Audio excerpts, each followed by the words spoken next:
Post-game show. Thanks for hanging out with us. Terry Ford, we go up till 6. Got a couple special guests on the little shindig today. And I apologize. I was trying to finish a piece of candy, and I haven't. Started about 20 minutes ago, too, so sorry about that. But a couple special guests. Ryan Brewer, Eric Kemry jumping on the show, of course. Two Gamecocks who played for Lou Holtz. Want to get their thoughts as we celebrate the life of Lou Holtz and his time here in Columbia, South Carolina. We're going to get into that with those two guys today. Play a few Lou cuts that Tyler has dug up for us. So that's coming up. We're going to get Ryan at 3:10, so short segment in the opener. Then we'll get to Brew about 3:10, and Eric Kemry 5:15 today. So just getting their thoughts, because, again, they spent many years with Lou Holtz. So, and the one thing about Lou, and I never met Lou Holtz, but I'd known people who had worked with Lou and over the years, even before I came here. And the one thing that they say is the stuff you remember from Lou Holtz isn't about football. It was about life, whether it was funny, introspective, advice, whatever it was. A lot of the stuff that stuck with them from Lou Holtz was about life more than football. And Mike Greenberg today was talking about Lou Holtz on, was it, what's that show? Get Up? Yeah, that's it. Whatever show Mike Greenberg does, I think it's Get Up, he hosts. And Greenberg said that he was walking with Lou Holtz, and he was young, and his wife was having their first kid. And so Lou Holtz is walking with Greenberg and just asking him how he's doing. And, Mike Greenberg said, well, my wife's expecting our first child. And Lou Holtz just stopped him and looked at him and said, one thing you need to do is you need to every day make sure that child knows how much you love that child's mother. And Mike Greenberg just stopped and looked at him because it was advice, Lou. And Mike Greenberg said today on the show, he goes, I remembered that every day. He goes, I took that advice and I did my best to apply it every day. And he goes, that's the kind of stuff I remember from Lou Holtz. That's what Mike Greenberg said. And Greenberg's not alone, because you hear that. You heard that from Langston yesterday. Langston Moore was on with us, who obviously played for Lou. Preston this morning on the early game with Elijah and Jen, Preston said the same things. And we'll hear the same things from Ryan Brewer and Eric Kemry. Lou was about life. And he was old school with the idea that he really believed. Look, Lou wanted to win like every coach. Every coach wants to win. Lou wanted to win. But Lou also thought it was his job to try to help prepare these players for life after football. Now, there are coaches who still do that, obviously. But, again, we were so in love with the W, like we said yesterday, that you forget that, oh, wow, these are like 18 to 22, 23-year-olds.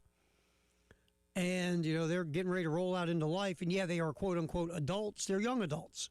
They're not kids. They're young adults. I got a 19-year-old. He's a young adult. Sometimes he acts like a kid. Sometimes he acts like an adult. Yesterday, I won't bore you, he shocked me. He was an adult yesterday. Blew my mind. Then tomorrow, he'll act like a kid, and I want to crack him upside the head. Young adults. So Lou wanted to try to help prepare them for the world of full-blown adulthood. And that meant a lot to Lou Holtz. And I think with everybody, as Lou got older, like some of the ESPN folks, Lou just dropped the advice on you. Lou was funny, charming, they say. They were talking about over the last couple of days on the Worldwide Leader. But they also said Lou had a lot of wisdom and a lot of advice and, would share it with you, and you would carry it with you. So we'll get some Lou Holtz today from Ryan Brewer and also Eric Kemry. We're going to get Brewer coming up here in just a few minutes. Eric Kemry again at 5:15. Baseball last night, South Carolina won 4-1 over Charleston Southern. Really good pitching performances. Connor Ciccoli goes 4 1/3, scoreless. Got through in the fifth, ran into a little bit of trouble. So Paul Maneri just went with his gut, brought Brandon Stone in. Stone finished the fifth, got out of the jam, went 2 2/3, gave up a run that wasn't earned, and then Alex Valentin came in and shut the door for 2 innings. Pitching was really good last night. Also, when it came to offense, Aaron Jameson, a homer, had 2 hits. South Carolina only had 7 hits in the game. But they get the win because of the pitching. 4-1 was the final. We'll talk more about it. We hear from Coach Maneri. There is a regular on this team that is out for the year. We'll get into that here in just a little bit with some sound from Paul Maneri. Up next, though, our buddy Ryan Brewer talking about his time being coached by Lou Holtz at South Carolina. That's coming up next here on the post-game show with Terry Ford on the Game Network, and at the Game Radio TV on YouTube.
All right, it's post-game show. Terry Ford, happy to have you hang out with us as we, again, celebrate the life of former Gamecock head coach Lou Holtz.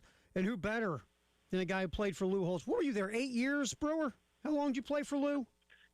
I wish, man. 99 to 02. I don't think math doesn't math on that, Terry, but I think it's 4. Hey, I'm in radio, dude. My math sucks.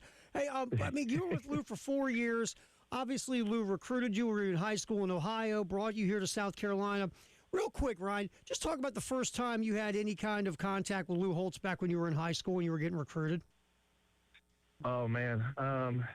First time I was just on the phone with him, and you talk about a nervous little kid trying to talk to his childhood legend. And I was, you said I was a big Notre Dame fan, and growing up, and just knowing of Coach Holtz and having just the opportunity on the phone, man, I was bumbling idiot. I'm surprised they even kept talking to me after that conversation. I was just in awe just to hear him talk on the phone. Nice. And again, you were at that time. Obviously, you had a hell of a high school career, and so getting phone calls like that though from Lou Holtz, a quote unquote legend. That had to catch you, right? It did. I mean, if anybody's followed, what my recruiting process was kind of crappy, and that what happened being Mr. Football Ohio, and then not really getting a bunch of big schools looking at me, and having the opportunity for Coach Holtz to come to South Carolina, and and just getting me down here. And I mean, that's the craziest thing. Talking to everybody now is just the one move, him coming here. Just his butterfly effect. My whole life, I live here. My wife's here. I have 2 daughters, just all because of Coach Holtz. So it's things could have gone different and been better or worse, whatever. But what happened is happened, and it's great that I'm so just enthralled and just have so much respect for the man and what he's done for my life and put me in a position to be a successful, just human being. Ryan Brewer with us, who obviously spent 4 years with Lou Holtz at South Carolina, as we again celebrate the life of Lou Holtz, passing away yesterday at the age of 89, here on the post-game show on The Game. All right, so when you play, everybody's got Lou Holtz stories. We talked to Langston Moore yesterday, and he talked about Lou. When you think about Lou Holtz and all the different stories and the advice or the wisdom or the humor or the story that he told, you started rolling your eyes, whatever it was, what's the first Lou Holtz moment that hits you? There's a bunch of them. I'm not the Kimrys or the Levitts and can do the voice and do all that stuff when you tell it. But it's so hard to do a Lou Holtz story and not try to imitate his voice. I don't know why. It always is. I've heard you try it too. It's hard. It's hard. It is. You want to do it. It's just every aspect, every day, going to, I'll just say work, the lunch pail, going there and trying to, and having the opportunity to have a legend coach you and give you life advice and just taking that advice and moving it forward to my girls, to my work, to life in general. It's just, just the little things he's done, the sayings, the what's important now, the win, the trust, care, commitment, how you just carry that on. If you just do that through life, it's just that simple. If you have, people around you that you trust, care, they're committed about, being successful, it's easy. Life becomes easy. And he's instilled that in us and just put us on a path. And I think a lot of guys, good, bad, ugly, always found a way to bond the brotherhood of Gamecock Nation. I know the Notre Dame guys, I'm on the phone with them a lot today, trying to figure out all the funeral stuff. But just it's crazy how it's all tied together, all intertwined. What's even crazier is I hang out with a bunch of older guys on Wednesday that played at Carolina, and then they add Coach Holtz as a GA or like a recruiting guy here back in those late 60s, early 70s. And he has the stories too, how he just took over a room even back then when he was young and all 147 pounds of him soaking wet and but he'd walk in and they'd be like, "Who's this guy?" And he'd start talking and that lisp and whatever, just it brought you in, and then he started articulating and talking, and you're like, "Holy cow, this dude knows what he's talking about." And he always captured the room, and everything, the stories are out there. So I'm not trying to bore a bunch of them, but it's just, but everything he said, everything he did, you had to listen. You had to figure out you had to figure out what he was saying. Then once you figure out, like, holy cow, this dude knows what he's talking about. So, but it's it's definitely changed my life and all of our lives. Like I said, all the guys I've been talking to, and how even in his passing, how even tighter we become in the last 24 hours, trying to figure out how to get together and celebrate his life. Ryan Brewer with us talking about his time with Lou Holtz at South Carolina on the post-game show, on the Game Network, and at the Game TV Radio on YouTube. Ryan, I mean, you get here, obviously the program is not in a great spot, coming off the Brad Scott year, and then you come in and play with Lou, and obviously you guys had the long losing streak, and then you have one of the greatest turnarounds in the history of college football. Just kind of talk about from your perspective, when you get here and you have the losing and the struggling, and all of a sudden this thing pops, and not only does it pop, but you guys start rolling. Then obviously the great win over Ohio State in the Outback Bowl. Kind of go through that feeling of when you're having all the struggles and you're losing, and you finally get this thing turned around. Yeah, it's tough to think about, but the story writes itself. But being 0-11 his first year, and then having the upperclassmen that had the 1-10 year before that, it was dramatic. It was something that you never want to feel that again. But we knew where we were. We knew we had so bad injuries my freshman year with O-line, especially, that we were when Langston had to go to O-line, and guys that don't play O-line. He's NFL star forever on D-line, but he's playing O-line that year just because we had to have that happen. And that's just but we knew what we had. The key pieces were there. And with the talent, the young guys, and the work ethic we had, and all, again, having a coach just pushing us that hard, it was great. I mean, at the same time, he beat us down. He would. I mean, I don't know if Kimmer's told the story yet, but about the whole coming in saying Brad Scott should have won the trophy, and he put his arms up above his head and down to his knees this big for winning one game with you guys. It's to the point where we're like, all right, he brought us together sometimes with the bond of sometimes just rallying around coach, in a negative way. Say we just don't want him to talk trash about us anymore. Sometimes, but it all worked. He found a way to push our buttons. He found a way to push mine for sure. He was a guy that, again, he would jump on me. Outback Bowl, I'm supposed to go in there. It's a big deal. I'm playing against my hometown state, and team didn't recruit me, and so it's, for my mind's racing and what's going on, and fumble the ball on before the game, and he's in my face and just and cussing me out and ripping me a new one and telling me no wonder Ohio State didn't want your ass, and and it made me dig in. So I was, all right, it's time for me to get my face straight, get my mind straight, and get at this, because I'm not going to have this happen. But he always found a way to motivate me for sure. Ryan Brewer with us, talking about his time with Lou Holtz here on the post-game show on the Game. And Ryan, that's the thing. I mean, with Lou, it feels like he gave all you guys grief, like as a group and a collective, but it felt like he understood that different dudes need to motivate in different ways. Like, he knew how to push your buttons, right? But your buttons are different than Langston's or anybody else on that football team, and so it was different for everybody. For you, it felt like he knew that spot to hit for you to get you going, and it felt like almost like, not, I don't know if challenging you was the right way, but just kind of getting to that spot on you to make you bow up, right? Yeah, and you get back someone in the corner and see how they fight, and that's sometimes some people take it the right way and they're going to fight their way out, and some people go and hide. I was going to be a fighter, and most of the guys that were with us were fighters, and he'd find a way to let's find the right, what makes them get to that edge, that point to get the best out of you. And that's the toughest thing. I preach it every day to people and on the radio with y'all, and to my ladies on the soccer side. I want the best every time we cross that line. That's easier said than done.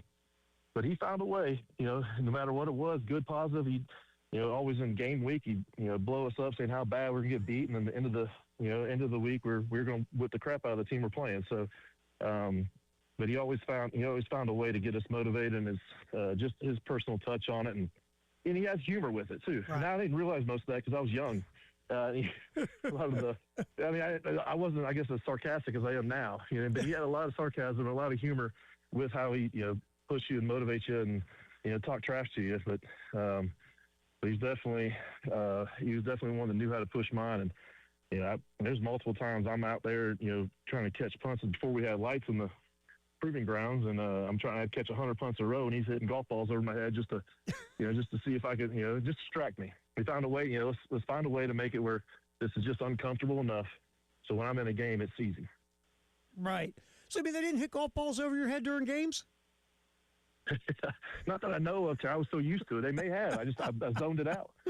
Ryan Brewer with us talking about his time with Lou Holtz here on the Game post-game show. Terry Ford. I think you talk about the humor of Lou. That's the thing. Lou was a funny guy to a lot of people. I know maybe sometimes to you guys he wasn't, but as you got older, and I know you had interactions with him after you left and he left South Carolina.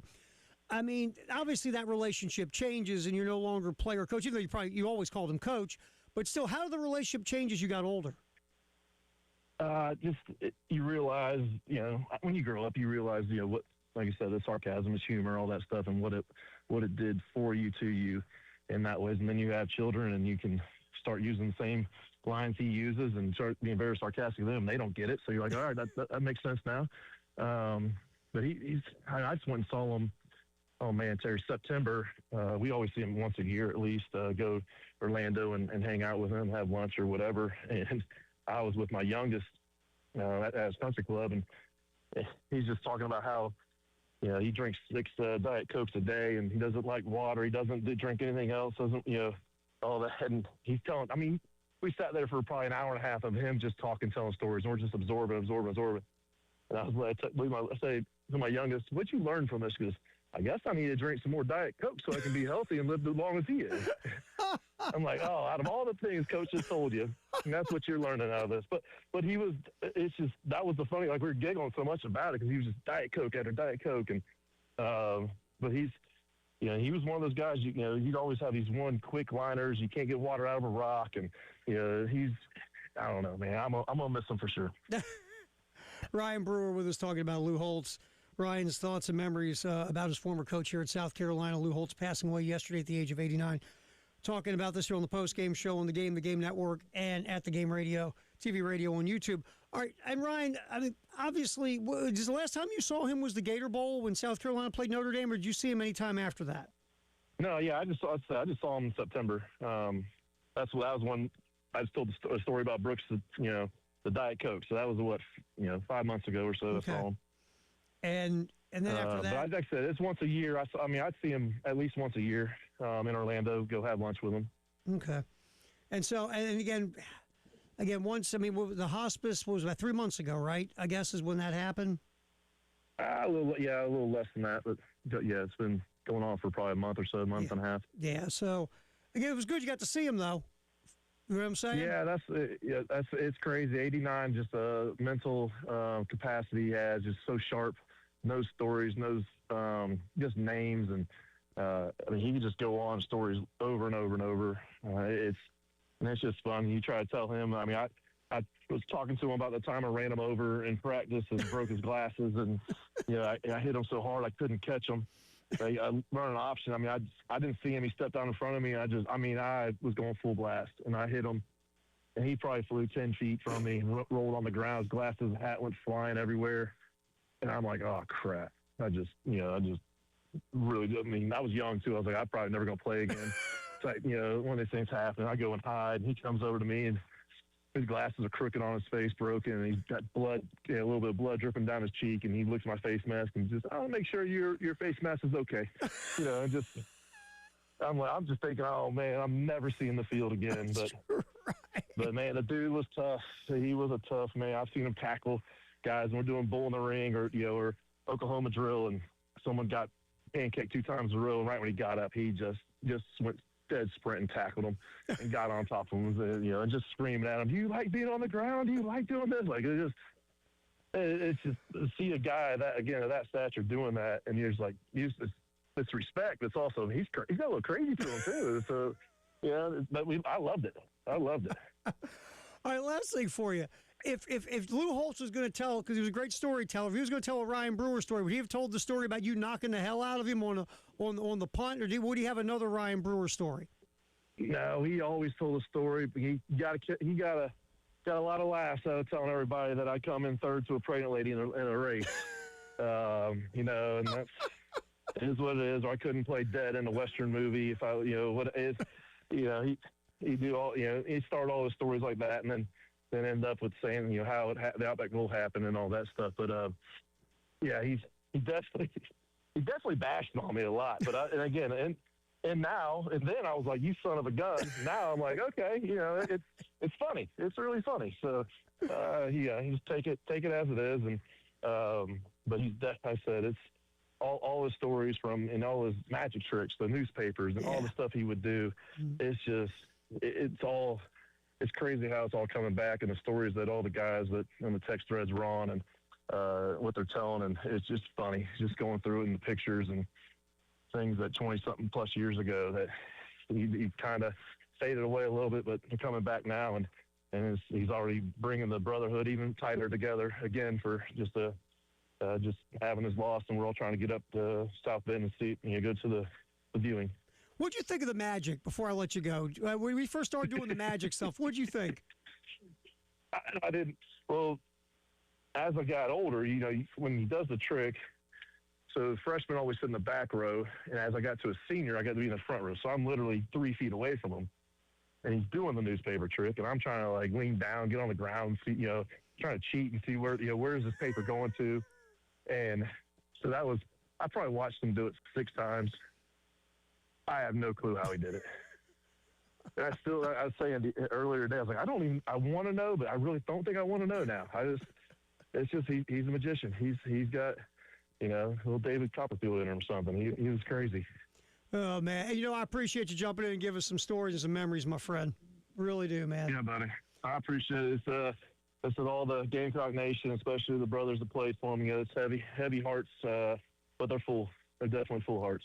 All right, Ryan Brewer played for Lou Holtz at South Carolina. Hey, we'll talk to you soon, Brew. Appreciate you, man. All right, buddy. Have a good one, Terry. Right, you too, man. We'll see you. All right, again, Eric Kemry will be with us at 5:15 on our Gamecock Notebook to give us his thoughts and memories about Coach Holtz as well. It's a post-game show with Terry Ford. Thanks for hanging out with us. Spring practices started. Yesterday was day one. We'll talk Carolina football next on the post-game show on The Game Network, and at The Game TV Radio.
Post-game show. Again, coming up 5:15, former Gamecock. Well, Eric Kemry, quarterback, the fade, will talk with us at 5:15 about his memories playing for Lou.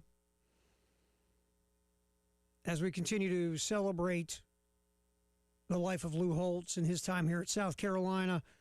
Came in, program was in a bad spot, took a year to get everything together. 0-11 his first season, which probably nobody saw coming, not even him. And then one of the greatest turnarounds in the history of college football, going from 0-11 to an 8-win season, a victory in the Outback Bowl. Obviously, we just talked to Ryan Brewer about that. And like I said, we'll visit with Eric Kemry at 5:15. All right, so spring practice, practice one in the books. Some of the players talking to the media yesterday. And Tyler Head grabbing some sound for us like always. Lenore Sellers speaking to the media. And look, last year it just didn't work for Lenore's. It didn't work for the offense. A variety of reasons. Not all on Lenore's. Some, yeah, sure goes on Lenore's. But the system of offense, the philosophy of offense, the play calling, a lot of the things on the offensive side of the ball, there was never a rhythm last year. There was never a comfort level for it seemed like anybody.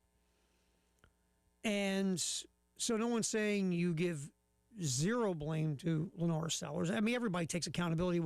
When you struggle in anything that bad, everybody gets a piece of blame. They just do. How much? Well, again, that's just like, subjective, but everybody gets their share of, I could have done this better, I could have done that better, or I could have handled this better or that better, or whatever the case. I mean, but the whole season we talked about an offense that just from a schmo watching it on TV, it's like, this offense just doesn't look right. And again, you're going, why don't they do this? Why don't they do that? Well, I don't understand. And it just, the offense, it did not click at all last year. And Lenore Sellers, talking to the media yesterday, let's get a first cut in here from Lenore discussing the message he got from Kendall Briles regarding last season. It's just what he's always known, so he pretty much brought his own system.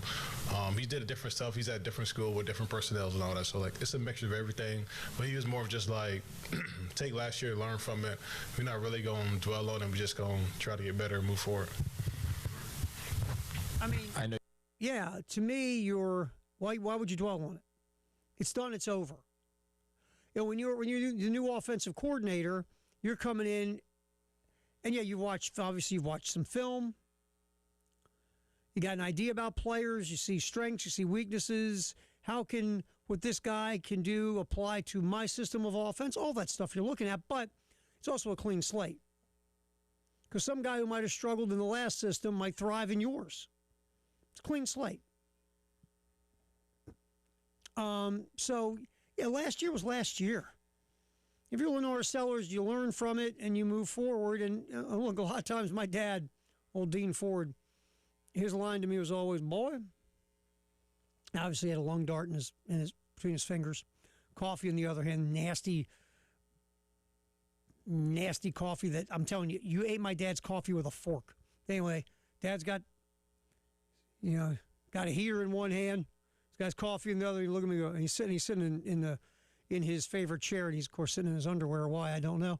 And he looked at me and goes, boy, I'm gonna tell you something. You learn more about life by bleeping it up than you do when you do it right. And when you bleep it up once and you learn from it, it's a lesson. You bleep it up again, you keep bleeping it up, you're just a bleep up. Okay. But my dad was right. I mean, you did learn a lot from failure or what you didn't do right or your mistakes or your screw-ups. You learn from those.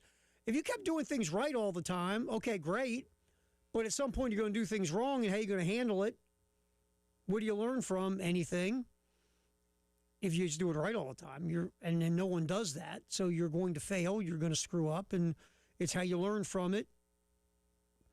My dad was always a mistake is a life lesson. And he was right. A mistake is a life lesson. If you learn from it and move forward, good. If you keep bleeping it up, you're a bleep up. But, so, I mean, Lenore's probably got a lot of life lessons last year. Probably for the first time in his football life, he wasn't as successful as he wanted to be. That's my guess. Because this dude, I mean, I heard stories about Lenore Sellers in high school. And you saw that little pieces of him his freshman year, remember? And they were big plays. And then his first year as a starter, a little bit of a slow start, but then he got cooking. And going into last year, obviously, all the, the attention, the press, the media, the expectation, and last year was just nowhere near what anybody thought it was going to be for the team. Forget Lenore's for a minute. Well, Lenore's probably tasted failure the way he never has before last year. And again, some of that goes to him, some of that goes to other areas, whether it's offensive line, coaching, whatever. But it just wasn't successful. And Lenore's was working with an offense that just wasn't good. So what do you learn from that? Well, you take what you can learn, you flush it after that, and you move forward. And you get it out of your head. You got a fresh start and a new start with an offensive coordinator who's going to bring a system of offense in that's proven to work very well for a quarterback with your abilities. And you get excited. And that's what you do. That's what you do. Here's Lenore's also talking about his goals for the spring. Yeah, just mastering the system now, taking the spring, learning the spring install and all that. And as we progress and move forward, just keep doing that, learn the system, getting all the guys, building those relationships that I need, taking that step as a leader as well. So. And again, we've talked about this with Lenore Sellers. He's a laid-back guy, not a big vocal alpha dog. He's not. That's not him. Not an in-your-face guy. There are many different ways to lead. I mean, do you need some alphas on a football team? I think so. But if you're not an alpha, you're not an alpha. But you still can be a leader in your comfort zone and your personality. And if Lenore Sellers, in his personality, being genuine, takes on more accountability, leadership, ownership, whatever you want to call it, that's nothing but a good thing. I mean, this is Lenore's fourth year, third year as a starter. You hope he would take more ownership. And in whatever way he does it that's genuine to him, some leadership as well. It's a natural progression the longer you're anywhere, right? You get more comfortable. And, going into last year, remember, his first year as a starter, there were so many leaders on that team on both sides of the ball, older guys, veterans, hell, fathers, husbands. Lars just had to go play ball. That's all he had to do, just go play ball. Don't worry about all that leadership crap. We got the old guys here got it covered. You just go play. But last year, a lot of those old guys left. There was a vacuum of leadership, and Lars might not have been ready for all that. Well, now, again, year 4, you feel more comfortable. So maybe that's where this is going. But again, it's got to be genuine. You can't be who you're not, because then you become off as a phony and not genuine, and guys look at you like, what the hell is this? Let's get another one from Lenore's. Talking about his biggest issues from last season. I would say just get into a rhythm, because we were just up and down a lot. I think getting into a rhythm would help us just flow more smoothly. Never could get into a rhythm. That was the problem. One of the problems. One of the big issues. And you could see it. It just never seemed to click. It just never did. And how much adjusting was done, how much this or that, whatever the case, no matter what was going on, it just never, ever seemed to click.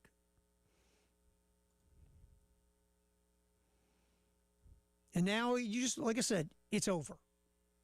It's over. And look, the media, you have to ask Lenore's these questions. It's the first time he's talked to the media this year. It's natural. I get it. But if you're Lenore's, again, you answer the questions and you move forward because you got to, because they're coming. But in Lenore Sellers' mind, last year should already be gone. Again, learn from what you can learn and just, it's done, man. Like anything in life, dwelling is like, why? Just, okay, that sucked. I don't want it to suck again. So what do I got to do to make sure it doesn't suck? What can I control, right? That's all we hear today is control what you can control. And at the end of the day, I mean, you just move forward from it. We'll get some more Lenore Sellers as he talked to the media yesterday. We'll get you some more of that during the show. Going to come back, open the vault today in sports history. And maybe we'll try to get some other history in as well on March 5th. It's a post-game show. Terry Ford, appreciate you hanging out with us. We are doing this baby up until 6 on the Game Network, and at the Game TV Radio on YouTube.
All right, crack open the vault.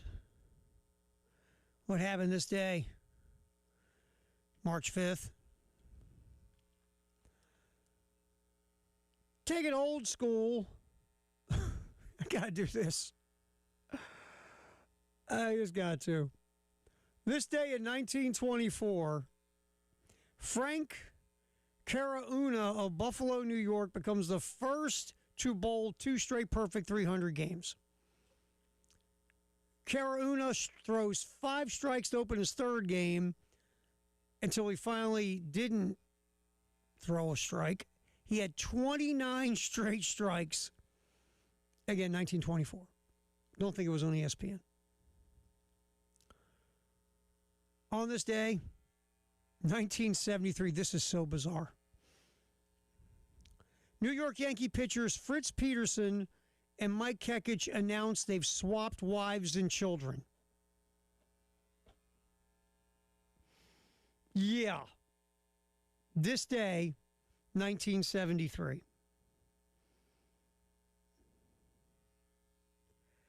You're saying that sounds bizarre. That does sound bizarre. Remember the 70s, it was a swinging time, man. Life was different. Free love, baby.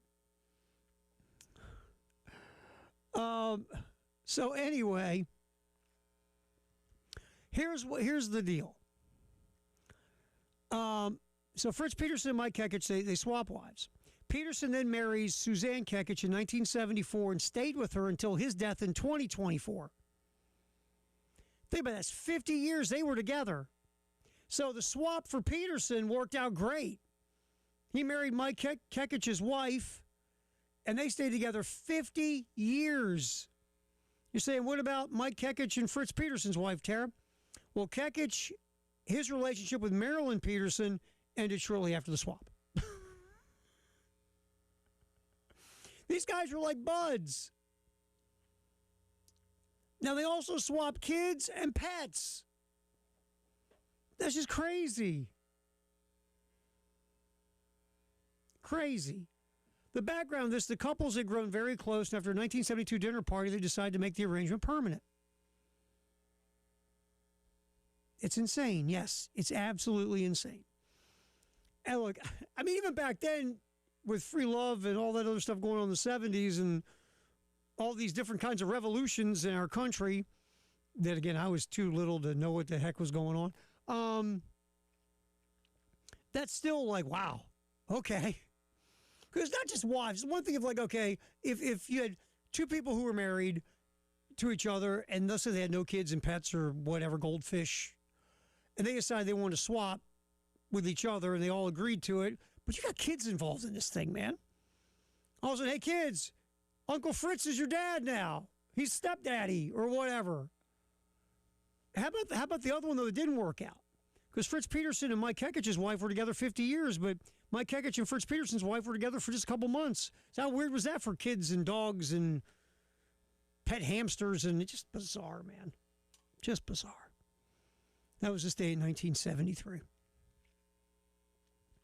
almost want to end it right there because it's just so weird. So weird. Let's see. This day in 2004, the Ottawa Senators and the Philadelphia Flyers combined for an NHL record 419 penalty minutes, with the Flyers setting a single-team mark of 213. There were 5 consecutive brawls in the final 2 minutes, and one involving the goalies. Nothing's more fun when you're watching hockey than a goalie fight.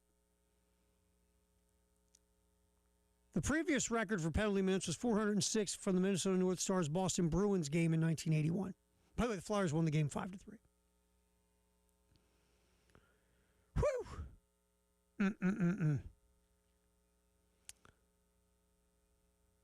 One more. On this day in 2016, Boston College gets beat by Clemson in college hoops. It completed the Eagles' winless regular season in ACC play. Boston College finished 0-18. First team to go winless in conference play since 1986-87. BC's football team went 0-8 in league play in the ACC as well, making it the first ACC school ever to go winless in both men's basketball and football in the same season. There's a record you don't want. Oh, so there's the vault. Getting you caught up in the day in sports history. I want to play this cut. We've talked about Bruce Pearl and his comments about Auburn getting in the NCAA tournament, and obviously his son Stephen Pearl taking over as the head coach. Here is Bruce Pearl talking about this whole situation about Auburn and his son and the NCAA tournament. Look, regarding Stephen, I was having fun with that whole argument. I'll state the case for teams like TCU or Auburn or different teams. TCU had a great win last night beating Texas Tech. Huge win, puts them in a tournament. Ohio State has a huge win over Purdue, may put them in a tournament, okay? When right now Auburn is on the bubble. They are either going to play their way in or play their way out. Okay, that's going to be determined. Had they beaten Ole Miss last Saturday, they beat LSU last night, it may have been enough.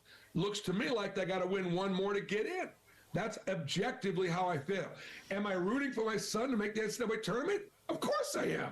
Did I help my son get the job? Nepotism? Of course I did. There you go. I I guess there's something refreshing about honesty. Of course, you want to see your son make the NCAA tournament. He's a head coach. You love your kid. You're rooting for him.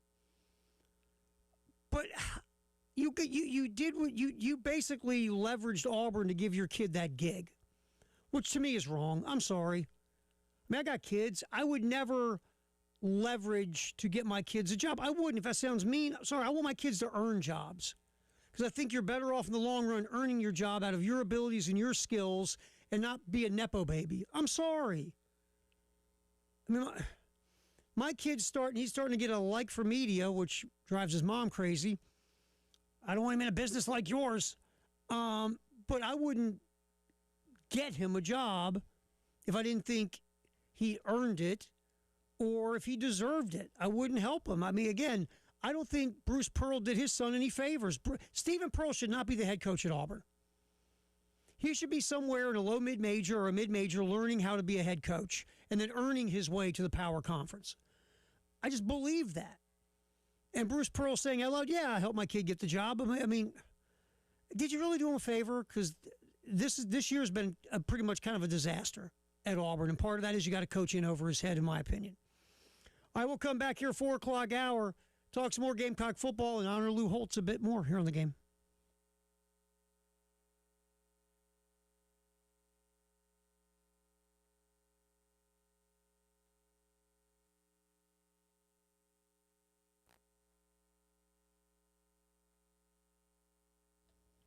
We talk a ton about the Men's Clinic of South Carolina here on the show because, well, they can help you. They can help you at the Men's Clinic. If you're just going through a spot in life where you don't feel like you anymore, you're not strong as you used to be in the gym, you don't feel good, you don't recover from exercise, you're not sleeping well, you just got the blahs, a lack of life drive, no matter what room. You can't remember things like you used to. It used to be easy. Off the top of your head, you remember everything, and now you're struggling. You got to write stuff down. You need 50 reminders on your phone. All these things could just be low testosterone or something else that the Men's Clinic could help you out with. Just make the call, 803-875-MENS. Go in, tell Dr. Dan and the crew your story. They'll do a free testosterone test on you, and they will help you get back to being you again and put you on a program specifically designed for you. 803-875-MENS. Make that call. Make yourself feel better and get back to being you from the Men's Clinic.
Post-game show. Terry Ford, thank you for hanging out with us today as we go up until 6 here on the game. Let's see, we're sitting Thursday night, which means we will have Carolina calls at 7. Last one of the season, regular season for Lamont Paris and Derek Scott. Again, 7 o'clock on the game here in Columbia, 107.5 and 100.3, the game in Myrtle Beach. Tomorrow we have women's hoops, South Carolina in the SEC tournament. 11:30 pregame, noon tip. You can hear that right here on 107.5, the game. Then we'll jump into our regular programming afterwards. Now, baseball, no baseball tomorrow, but a doubleheader on Saturday. Saturday's the day on our little cluster of radio stations. Try to lay this out for you as easy as possible. Ready? Here we go. 12:30 pregame, 1 o'clock tip on 107.5 the game in Columbia, 100.3 the game in Myrtle Beach. Men's basketball. South Carolina traveling to Ole Miss for the final game of the regular season. Baseball, we have a doubleheader. Again, 12:45 pregame. 1 o'clock first pitch. South Carolina and Princeton. Again, 12:45 pregame, 1 o'clock first pitch. A doubleheader, that is on our sister station, 98.5 WOMG. Oh, there's more. If South Carolina wins tomorrow, which they should, I mean, it's not going to be easy. South Carolina's going to be playing Kentucky, 17th ranked team in the country. They beat Georgia today. But if South Carolina does beat Kentucky, they will then move on to the semis, and we'll carry that on our sister station, B1067. 4 o'clock is when our coverage starts. Men's basketball on 107.5 the game Saturday. Baseball doubleheader on 98.5 WOMG. And women's SEC tournament basketball, if South Carolina advances to the semis, will be 4 o'clock on B1067. That's Saturday. I need to take a nap after all that. All right, so baseball last night's a 4-1 winner over Charleston Southern. South Carolina, not a lot of offense. 7 hits, 3 walks. Didn't get a ton of base runners. Did have 3 guys get hit by pitches.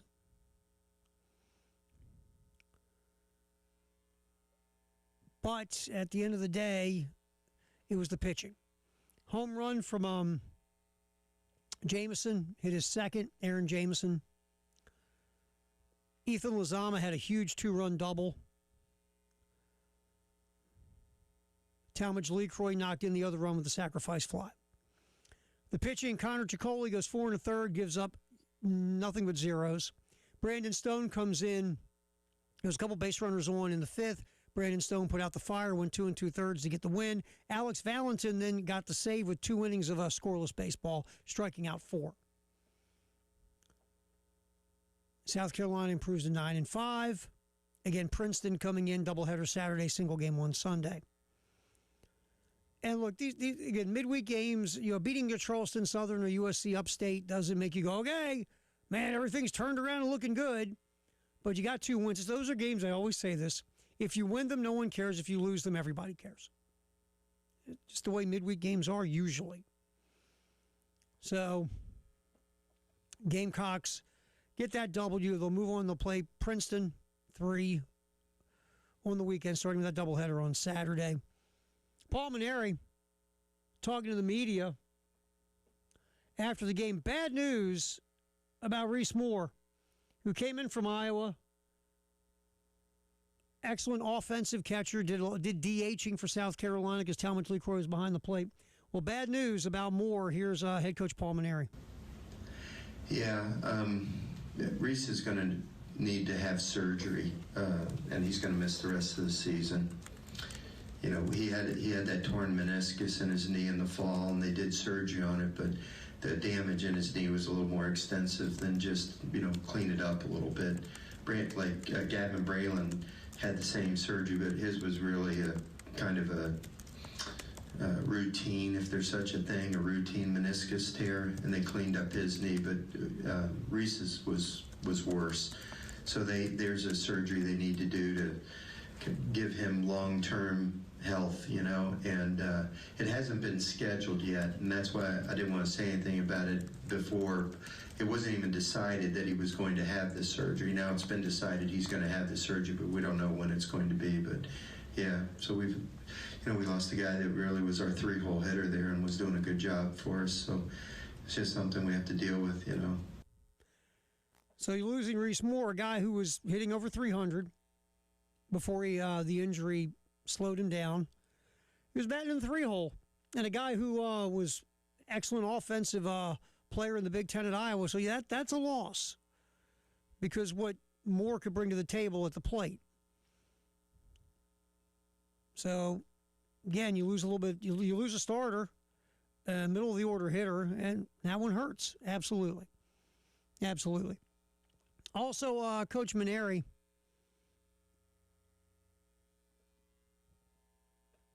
talking about the bullpen.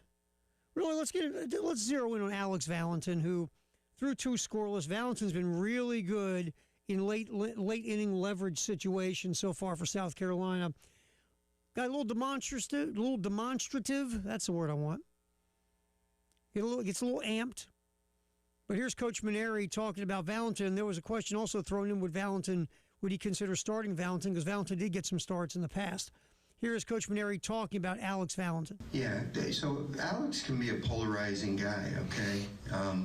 But, there's a lot of great pitchers in the major leagues that are polarizing, There's a lot of great wide receivers that are polarizing. There's a lot of quarterbacks that are polarizing,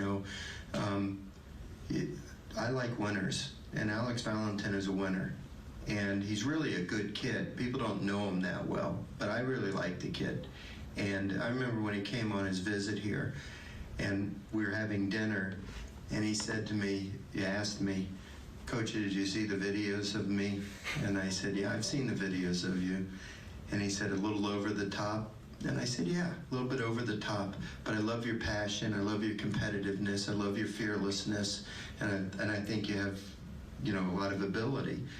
So I said, I want you, and let me pull the reins in a little bit, okay? So it's been a process. And, sometimes he does some things that, can be a little bit beyond what should be permissible, but not that much, not as much as people think he does. Again, some pitchers are demonstrative. They get amped up, and baseball is such an interesting game like that. If you ever played baseball growing up, maybe you played in high school, college, whatever, minor leagues, major leagues, baseball is just different. There's a code, right? And sometimes you roll your eyes on the unwritten rules of baseball, the codes of baseball. And it's funny, when I was younger, I was much more hardcore on this thing.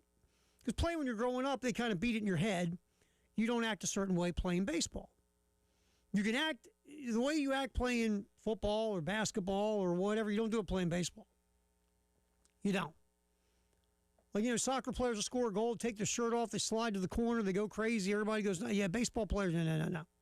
Football player catches a pass for a first down, gets up, makes a first down sign, starts wiggling and dancing. It's like, no. Baseball players don't do that. Basketball player makes a three, does the ice in his veins shot, or does the airplane down the court or whatever.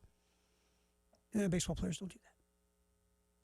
Because then you're, quote unquote, showing up the opposition, which leads to people throwing at each other or doing things and going crazy and charging mounds and sliding hard into bases and all this other stuff. As I've gotten older, though, I've kind of loosened up. I was really I was hardcore on it when I was younger. But, as I've gotten older, you loosen up and say, you know what, man, if you do something good, enjoy it.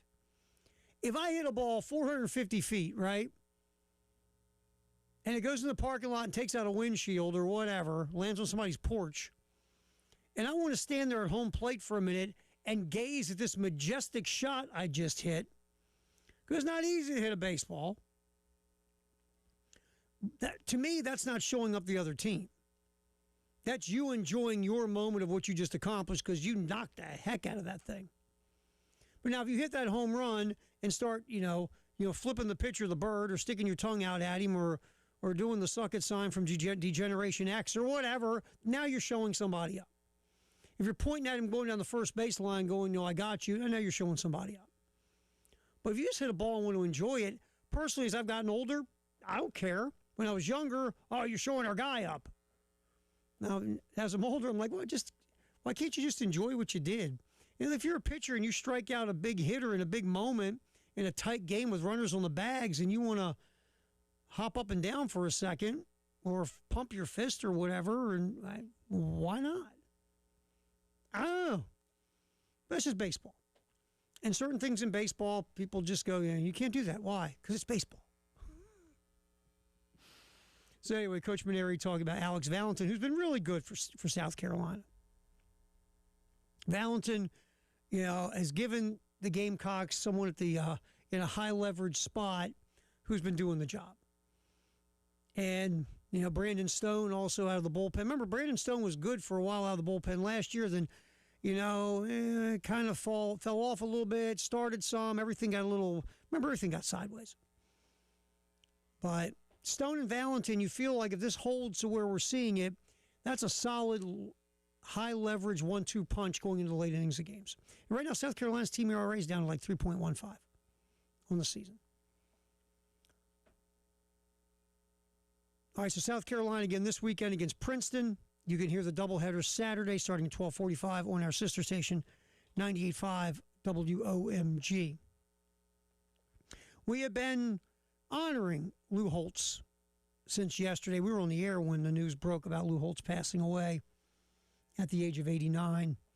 And, we had Langston Moore, who played for Lou on yesterday in the 5 o'clock hour. We just had Ryan Brewer, also played for Lou in the 3 o'clock hour. Eric Kimmery will come on with us at 5:15 to also talk about his experience and his thoughts and memories on playing for Lou Holtz. Here's Lou talking about, really after the 2001 Outback Bowl on turning South Carolina around from an 0-11 team to going 8-4 and winning that bowl game over Ohio State. A huge, just a magical season for South Carolina. Here were Lou Holtz's thoughts after that game. Behind an outstanding offensive game plan, the former player of the year in the state of Ohio, Lou Holtz, completes probably the most improbable turnaround in the last 2 decades of college football. Coach, congratulations. I didn't do it. The assistant coaches and the players, we had a good game plan the first half. We just didn't execute inside the 20. Second half, we did. There you go. That's Lou, 10 seconds. It was the players and the coaching staff. I got nothing to do with it. Nothing to do with it. And it was, I've talked to people here. And I remember that game as I was sitting around flipping around the TV when, you had tons of bowl games on. I remember that game. I remember the story of that year from the South Carolina team going from 0-11 to 8-4. Again, I wasn't here. I was just watching it from a national perspective. But it was a big story, how a team turned around like that. And obviously there's Lou being humble about all that. Now here's Lou as he does the famous newspaper trick that Ryan Brewer was talking about earlier, that nobody can figure out how Lou did it. This is the magician Lou Holtz doing the newspaper trick. Just like any other newspaper. You have front for people who want to read the news. You have the comic for people who can't read. And you have the editorial page for people who can't think. But you can't let people tear you up. You can't let people destroy you. You can't let people say you aren't going to be great. Don't ever let anybody tell you you can't do something. My personal belief is there isn't any obstacle that's going to keep me from being successful. Difficult, you're doggone right. That's why so few people achieve success. Don't let people tear you up. Don't let people tear you down. Don't let people cause you to lose the faith and confidence you have in yourself. Because if you really have a strong faith and a strong belief.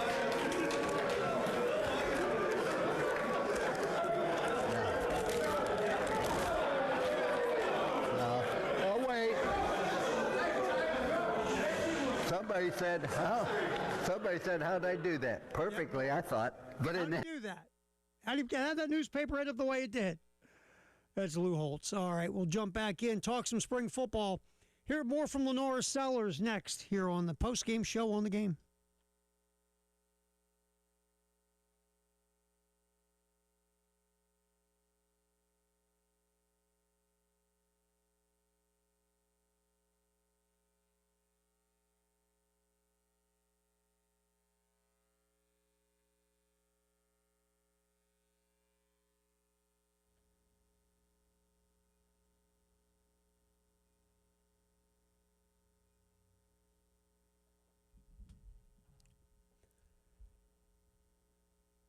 Quick check on the traffic. Accidents going on right now. Enterprise Parkway at Platte Springs Road. Also, Louis Road at Peachtree Street. Sunset Boulevard near I-26, an accident as well.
Spring practice has started in South Carolina. Players talking to the media yesterday. Continue on with some of the Lenore Sellers stuff. Again, Lenore is not a guy that gives big answers, and I get it. I understand. He learned from Spencer Rattler. Spencer Rattler was great with short, concise answers that really didn't tell you a whole lot of anything, but that's all right. Spencer was obviously well coached about dealing with the media. Lenore has picked up some of that from Spencer, and plus Lenore it's not his bag, and that's okay. Here's Lenore talking about, because a lot of thought was Lenore going to come back for 2026 to South Carolina. Here's Lenore discussing the feedback from the NFL after last season. Yeah, he thought about it, but it was just like, after your third season, I think everybody thinks about it. It was just more of like seeing more stuff in the pocket, just being more comfortable, stuff like that. Like I said, get into a rhythm, calm my feet down a little bit. So, yeah, just like the idea of working his feet. Yeah, the idea of just working his feet. That's Lenore Sellers, post-game show. Terry Ford, glad you could be here as we hang till 6. There's Lenore Sellers talking to the media about what the NFL told him in the offseason and talking about his feet. And, yes, footwork is quite vital to a quarterback. Just is. We talk about here on the show a lot over the last so many years. Wherever your feet are at, it's where the ball's going. Your feet your feet are your compass most of the time. If you're stepping into throws and your footwork's right and you're planning correctly, you're going to be accurate. Even if you're like you're rolling out, footwork's vital. Footwork's important. How you step, how you throw, how you turn, all these things matter. And footwork is. You see a quarterback that's not accurate, that plays on a high level, usually there's a footwork problem. It's the way it is. Your feet are everything in quarterbacking. Yeah, you got to have an arm and arm strength and things of that nature, and your throwing motion and all these other things. Yeah, all these other things with your arm are important, but if your feet are bad, it's going to be really tough to be consistently accurate. And so I guess the feedback with Lenore from the NFL folks is you work on your feet. One of the things he probably heard. All right, Lenore Sellers also talking to the media. One other quick thing. I get why Lenore came back. I thought, my thought process was, yeah, you're going to get NIL money, and it's going to be a good chunk of change. But if you go to the NFL and you're a first-round pick, you got that rookie deal, and that's more money than you'll get from 1 year on the NIL. I feel like, though, that Lenore's probably got enough feedback to say to him, it's probably in your best interest to stay and work on some things. If your goal is to be a first-round pick, because I think right now, looking at the whole quarterback situation in the draft, where it's obviously Fernando Mendoza going in the first round, going number 1 overall. Ty Simpson is going to end up going somewhere in the first round, probably late first round, somewhere between 20 and 32 is my guess. Would Lenore's, if he'd have been a first-round pick, I still think yes. Would it have been guaranteed? Of course not. Now, if he would have had a good 2025, yeah, he'd have been a first-round pick. But there was probably enough of an unknown, no matter what the percentage, Lenore saw was in his best interest to come back and show everybody that he could stack a consistent season from 1 to 12 and still make NIL money and blah, blah, blah. So Lenore is deciding to come back. And if he does have the year that we all think he can have with a new offensive coordinator who knows how to build an offense around a dual-threat type quarterback that Lenore is, the Lenore Sellers should have some serious momentum going into the 2027 NFL draft. Gosh, that sounds bad, doesn't it? 2027. Wow. All right, here's Lenore also discussing the new wide receivers that the team has. There are some new folks. Here's Lenore Sellers discussing the new guys in the wide receiver room. Nitro's quick off the ball. He just has that quickness, shiftiness, and all that. He can make the catch that he needs to make. Good at tracking the ball over the shoulder, running, going to get balls. Jada Gibson, he's limited, like you said, but even training sessions on Fridays I usually throw. He's in there catching. So just ready for him to get healthy, and then ready to get started against the defense. Nitro Tuggle is interesting. Dropped a lot of passes last year at Purdue, but also had some interesting numbers, whether it was, yak yards, yards after, just yards per catch. There were some interesting stats with Nitro there where you go, man, this guy can consistently catch the ball. He could be dangerous.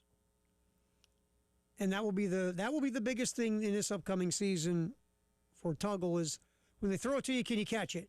And then go make something great happen. And with Gibson, Gibson just can't stay on the field. You look at the little bit he was used at Oklahoma, he was making plays, whether it was big plays down the field, contested catches down the field, touchdowns, whatever. He checked those boxes, but he just can't do the most important thing you need, and that's be on the field healthy. So two guys who are interesting, who bring some stuff to the table, they just have issues that they have to get over that are big issues. But if they can get over those issues, then they could be quite productive for you. Last one here from Linares. Here is what Linares says about Kendall Brow's thoughts on having Linares Sellers run the football. Remember, there was a big conversation last year about Linares running the ball with Mike Shula. Here's Linares talking about Kendall Brow's thoughts. He's not really like he's more of just like play ball kind of coach. So it's kind of like you pull the ball or you take it down the run, just go pretty much. How great is that to hear, right? Woohoo! Just go. Play ball, baby. Go play ball. Yeah. We're down with that. Because last year there was a lot of, well, we don't want to put him in harm's way. We don't want to run too much. We don't want this. There's a lot of we don'ts, right? A lot of we don'ts last year. And Linares played like he had a lot of we don'ts in his head. Don't. And again, there was a lot of early in the season playing from the pocket. And we said this all year. Look, we understand the Linares Sellers needs to get better at playing from the pocket, going through progressions, doing all that stuff that you need to do to be a high-level quarterback, not just in college, but in the NFL. But it felt like there was so many don't when it came to running the football that Linares Sellers, his feet were like cement blocks. And he didn't want to run, or he was hesitant, or he was thinking too much. He wasn't just playing. You heard the cut. Let's play this again really quick. I think it's interesting. He's not really like he's more of just like play ball kind of coach. So it's kind of like you pull the ball or you take it down the run, just go pretty much. Play ball. Just go play ball, dude. We said that last year. Not that we're very smart, but we said, let's go play ball. Go do what you've naturally been doing your entire football life. Go play ball. Go be instinctive. Go make plays. Everything else will settle in over a certain time period. But just go play ball. Go be free. Think less meat. Think less throw.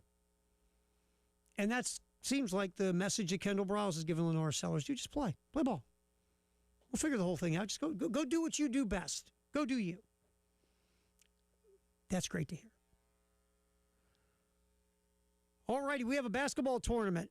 Starting tomorrow, South Carolina will face Kentucky in the SEC tournament in the quarters. We'll yip about that next here on the postgame show. Terry Ford, appreciate you hanging out with us. We go till 6 on the game.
Our first check on the traffic this afternoon.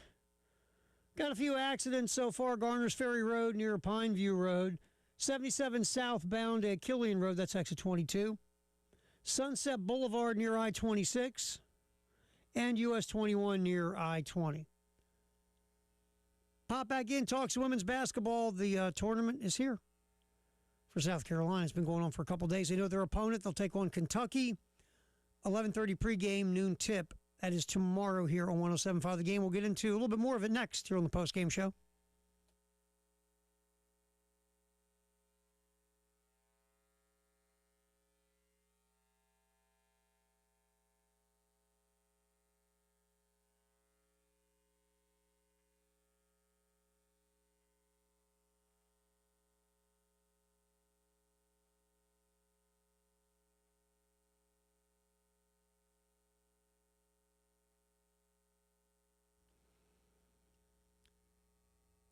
Couple things real quick before we get moving on to women's basketball. Number one, our buddy Jay Phillips still rehabbing as he went through his surgery, a couple weeks ago. We'll have Jay back as soon as possible. Again, always appreciate your thoughts, your words, prayers, whatever that you've passed our way. We do seriously thank you and appreciate it. And like we said, Jay will be back as soon as possible. Also, we have the Spring Golf Classic at Charwood again this year, April 3rd, at Charwood Golf Club in West Columbia, featuring Saki's Morning Libations Bar, onion sausage provided by the Lexington Gamecock Club, and the golf gun is back. $400 a team. Call Charwood 803-755-2000 and press 2 to register. All right, so the women's basketball team rolling into the postseason. They'll face Georgia. Not Georgia. They'll face Kentucky. I'm sorry. Jeez. They will face Kentucky in the quarters of the SEC tournament. Last time Kentucky and South Carolina played, it was that slobber knocker in Lexington, Kentucky, 60-56 to end the regular season. South Carolina had nothing to play for. They were the number one seed, had that clinched. So there was really no wiggle room for anything except, playing to keep your ranking for what that's worth. In that game against South Carolina, Kentucky, neither team very efficient on offense. Gamecocks were 17-29 at the rim. You always want to be at least over 50%, so the Gamecocks did that. South Carolina, though, struggling from three, only 5 of 18. It was just a rough game all the way around.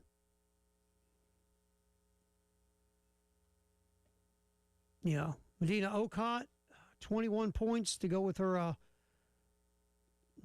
13 rebounds. Okot played really well. 8 of 10 at the rim. Hit a 3. It was a clunky game. It was a rock fight. But now you have something to play for. That's the SEC championship. And Kentucky's in your way. And again, Kentucky's ranked. You look at the Bart Torvik analytic rankings. South Carolina's number 3 in the country. They are number 4 on offense, number 3 on defense. Kentucky is 15th in the Bart Torvik rankings. 17th on offense, 15th on defense. So this is a good basketball team. It really is. South Carolina, to me, Okot is playing at a high level. Joyce Edwards obviously has had an excellent season. If Tessa Johnson can get back to making threes, and Tessa's played well in the postseason in her career. If Tessa could admit she's been hurt, a little bit of a slump. If Tessa can get back to being Tessa, to go with the way Okot's playing down low, and Joyce Edwards obviously with what she brings to the table, all of a sudden you're very difficult to beat.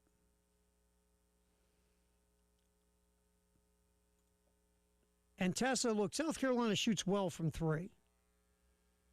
They really do. But Tessa really is the leader in that. And if Tessa Johnson's making her threes, life is good. Well, look, others make threes, But Tessa, again, when she gets on a heater from three, it loosens up everything else offensively. Look, Latson shooting. Tessa Johnson shooting 44% from three this year. Raven Johnson, 47%. She doesn't take as many threes, obviously, as Tessa. But Raven has been good from three. Tessa, excellent from three as well. For a while there, when she missed, you were like, whoa, what was that? It's funny, Medina Okot has the best three-point shooting percentage on the team, 9 of 19. But Tessa's shooting 44%, even going through the slump. If she's making threes, life is good. Just saying. And what Medina Okot is starting to do with her confidence, scoring inside, making threes when she occasionally takes them to stretch the defense, plus the rebounding and just, I guess, the overall confidence in her game. She's playing at a high level. And like I said, if you get Tessa shooting like she can from three, Okot playing the way she does, and Joyce Edwards with all the things she does when she's playing well, to go with the defense South Carolina plays, you got something. I do believe that Tania Latson at some point is going to have to do the Tania Latson things that she can do. Now, she's done a really nice job of incorporating herself in the fabric of this basketball team. There's no doubt. She took a ton of shots at Florida State last year, led the nation in scoring. This year, she's the team's second leading scorer. But it's not like it had been in the past, if you look at it. She is not taking all the shots she has taken before. Now I want to make sure I don't double-check something on the stats. Because the top of my head doesn't work as well as it used to. Yeah, Latson is the second leading scorer at 14.5 a game, just ahead of Medina Okot. I know Okot's been on a roll. Joyce Edwards leads the way just under 20 a game. Then you have Tessa and Raven both in double digits. But Latson being the second leading scorer, but again, she's not taking the high volume of shots that she took last year to be the leading scorer in the country. That's the thing. So we'll see where it goes, but obviously South Carolina, it seems like we'll get a 1 seed in the NCAA tournament. They'll play at home those first 2 games before heading off to the Sweet 16 if they do survive the first 2. The SEC tournament, look, Kentucky's not going to be easy to beat. Kentucky's good. But if you're South Carolina and you navigate through the SEC tournament, you'll probably face Texas in the finals, is my guess. So we'll see. Look, LSU, South Carolina's whooped LSU, 700 straight times, but LSU's talented. If Vanderbilt's hitting their shots, they'd be tough to beat if they get on a roll. So the top of the SEC is good. They're good. So, but if South Carolina can handle their business and get to a Sunday championship game, to me, they're a 1 seed, and then we'll see where it goes from there. And should they get in the Final Four, they're good enough. There's no doubt. Then obviously, things go from there. But it all starts tomorrow, again, 11:30, pregame noon tip right here on the Game in Columbia at 107.5. We have talked a lot about Lou Holtz today, and we're going to have Eric Kimmery, who played for Lou, on at 5:15. Lou Holtz and Mark May on ESPN were fun for a while to watch. They'd argue back and forth. Both, Mark May, very opinionated. Lou brought more of the grounded side of the whole thing. But here's Lou Holtz, Mark May, doing that college football postgame show, kind of going back and forth with each other as you go back in the day. You could cherry pick all you want, Mark. You've been on Ohio State. You've been against Ohio State as long as I've been on this show, which goes back a way. But I think Ohio State's a great football team. I mean that sincerely. They can play Alabama. They can play Florida State. And they get run on the dime. They would hold their own. Alabama's a bad stand. You saw what happened in regular season when Michigan played Alabama in the neutral site. They got housed. And Michigan's a good football team. This year they were. You take Alabama. I'll tell you what. Alabama is the gold standard of college football today until somebody beats them. You look at who they play in conference. You look at who they play, the LSUs, they play the Texas A&M, they played this year, defeated those teams. Not in conference, Virginia Tech. Tell me if Ohio State played the same schedule Alabama did, they wouldn't have at least 2 losses. I would say that. I would not guarantee that. They've won 21 in a row. They're against football team. And I want to tell you, they were fun, man. For a space of time, they were fun. They go at it, argue. It was cool. And Lou, again, Lou had a very successful career coaching for a long time, then transitioned into TV, and he was on ESPN for many years. Lou Holtz and Mark May doing that college football post-game show on ESPN. So that was fun. As we've been honoring Lou Holtz, like I said, passing away at the age of 89 yesterday. And, we've heard, again, we're talking to ex-players who played for Lou, ex-Gamecocks who played for Lou. Or Gamecocks back in the day who played for Lou, to be fair, because it was still Gamecocks. And you hear stories, but a lot of it, we've been saying for 2 days, it revolves around life as much as it does football. It just does with Lou. Lou was a really good coach, won a national championship at Notre Dame. Obviously, Tony Rice, quite familiar to folks in this state if you grew up in that time. Notre Dame had their own TV network, NBC. They were a behemoth. And they won that national championship with Lou in the back in the day. And Lou was also successful at NC State, Arkansas. At Arkansas, he pulled off a huge upset over Oklahoma in the Orange Bowl. I believe Lou had players suspended, and Arkansas still found a way. So Lou Holtz, a very successful career coaching, not just here in Columbia, but in South Bend, Raleigh, Fayetteville. So we've been honoring Lou. I will jump back in. It is spring practice. Let's talk more about that and some kooky stories in the world of sports. That's next here on the postgame show.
All right, spring practice rolling for the Gamecocks.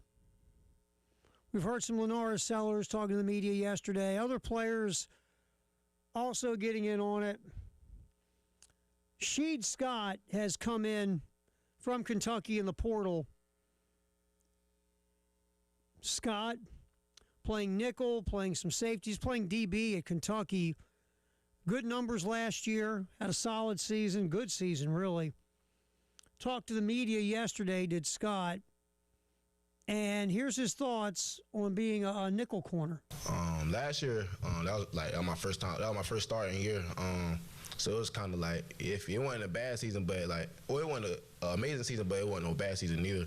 So I just feel comfortable in the position now, like my disguising, like knowing what I'm getting in front of me. I just feel comfortable at a position now, so I feel like I can bring a lot to the table.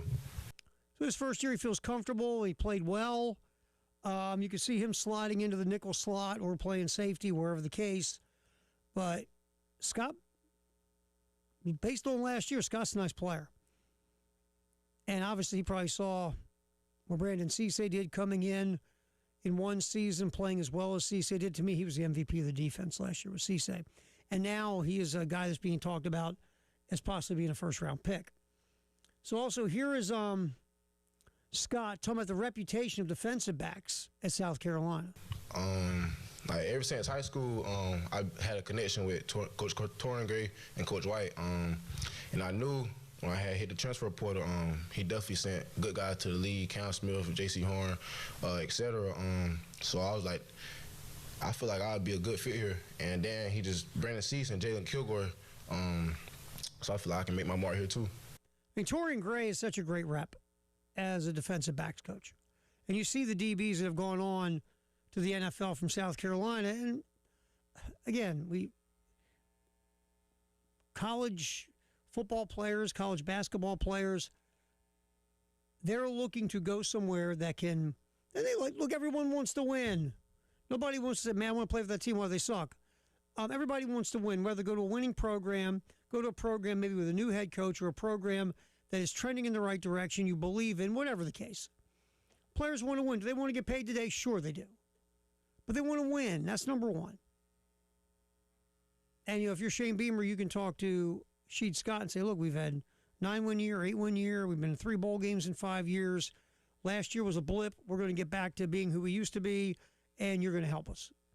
But then Sheed Scott also says, look, you play for Torian Gray and Clayton White. There's evidence you're going to go in the first round of the NFL draft or go, somewhere in the NFL draft to get your opportunity to play in the league. I mean, Gray has a lot of DBs in the NFL.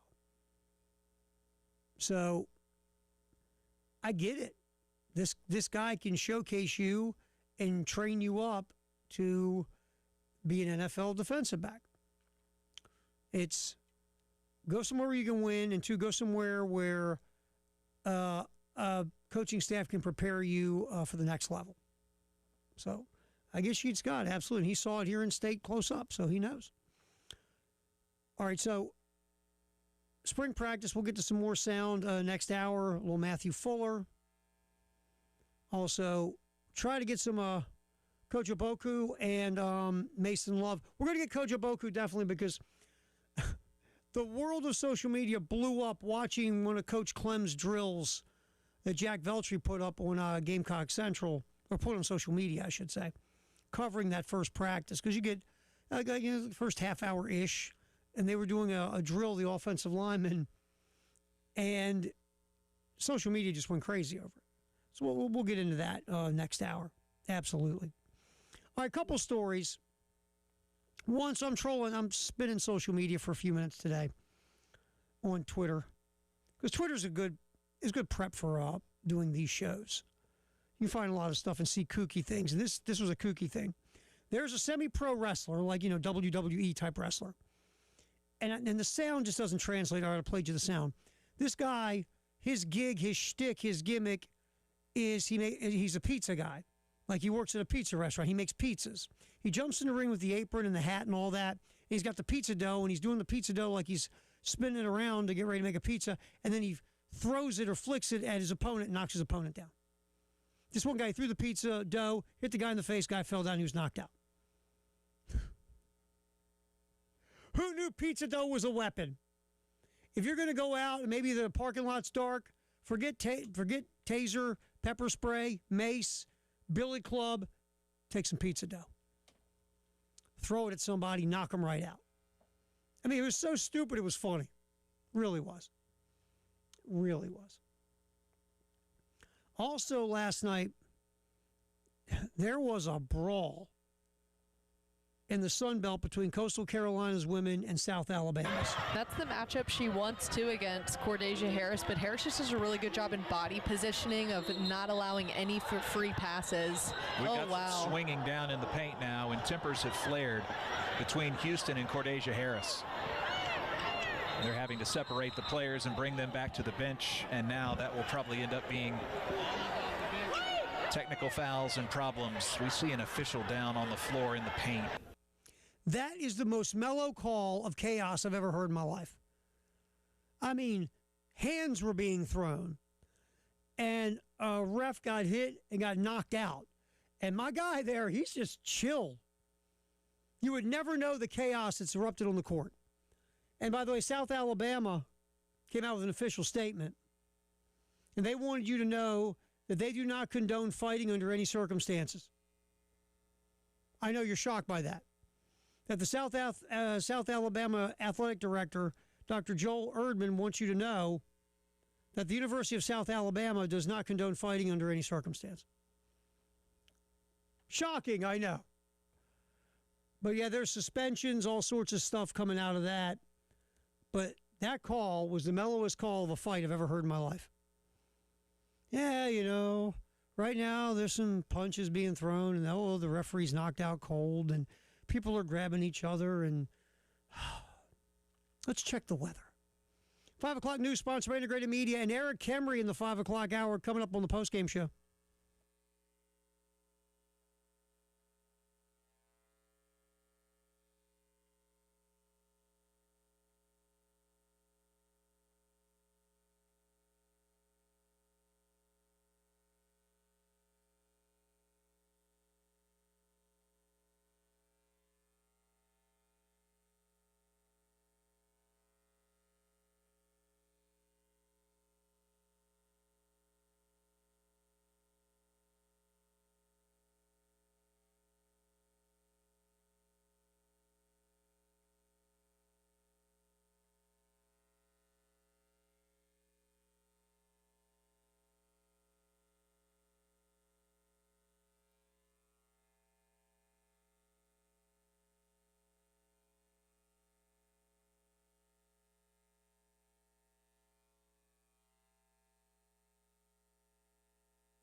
We have a few accidents. US 21 near I-20, Sunset Boulevard near I-26, 77 southbound at Killian Road, that's near exit 22, Garner's Ferry Road near Pineview Road, Broad River Road near Woodrow Street, and stop-and-go traffic in Lexington. You won't be shocked by this one. 26 westbound between 378 and I-20. That's between exits 110 and 107. 5 o'clock news coming up on the post-game show. And Eric Kimry will jump in here, talk about his memories and thoughts on his former head coach, Lou Holtz, who passed away yesterday at the age of 89. That's at 5:15.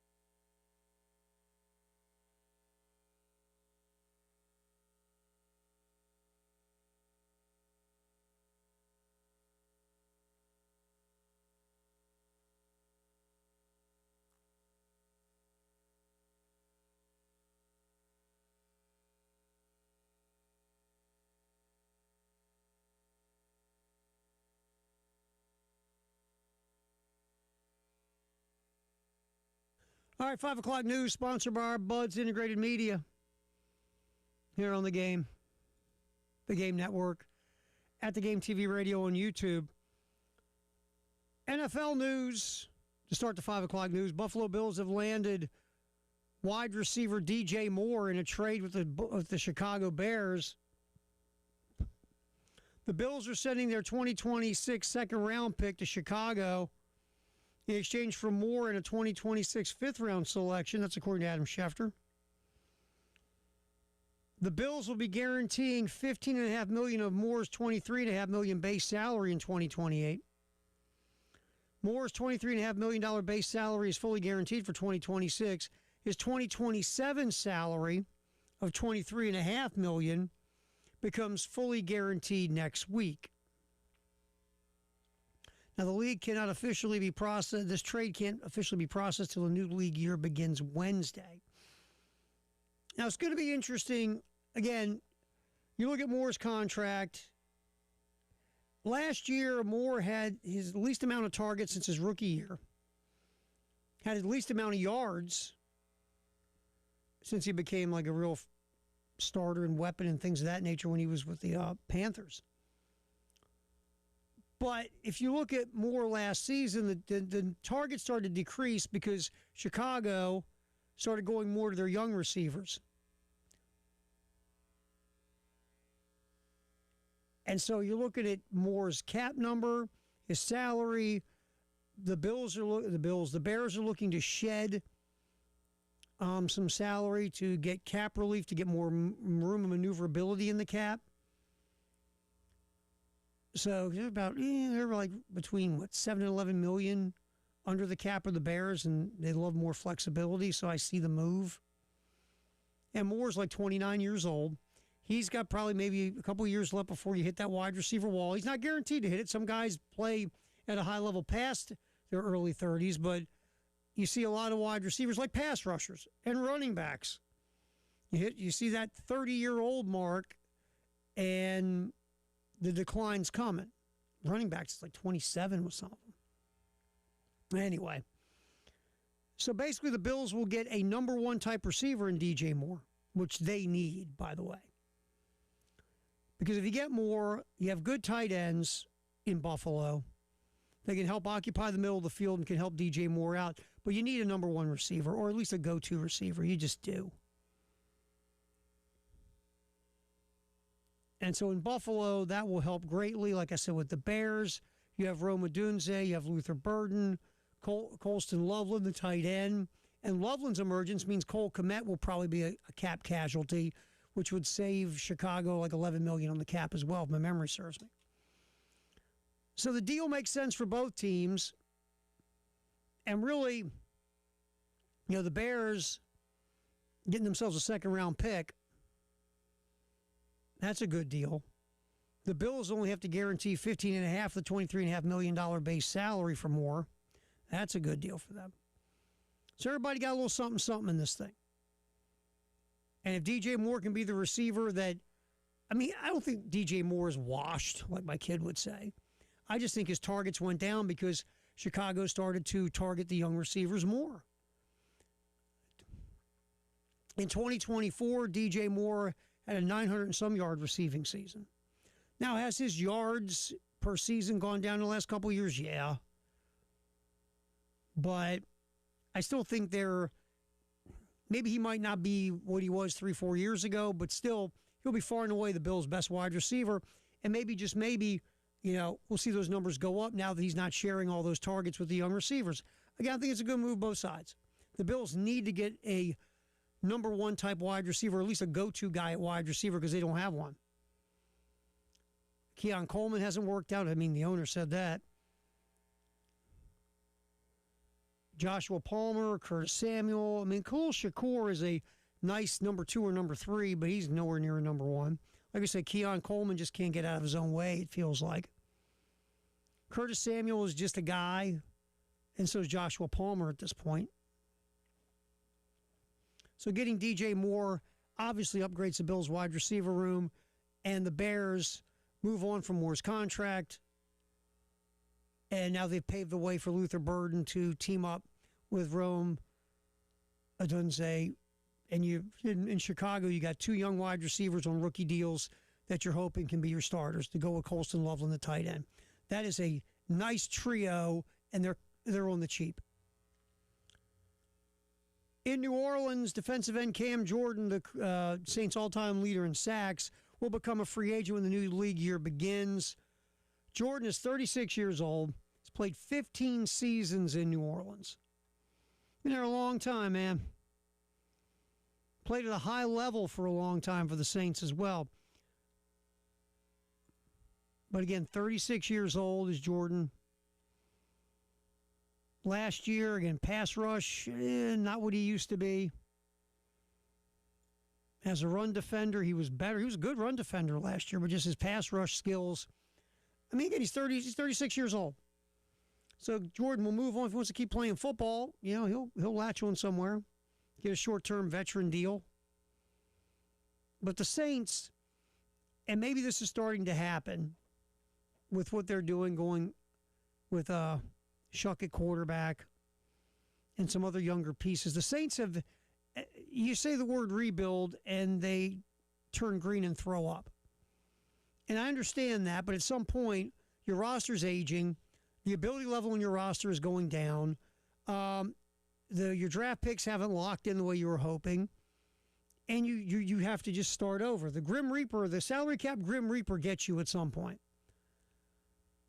And the Saints, it's time to turn this thing around and just rebuild and start back over again.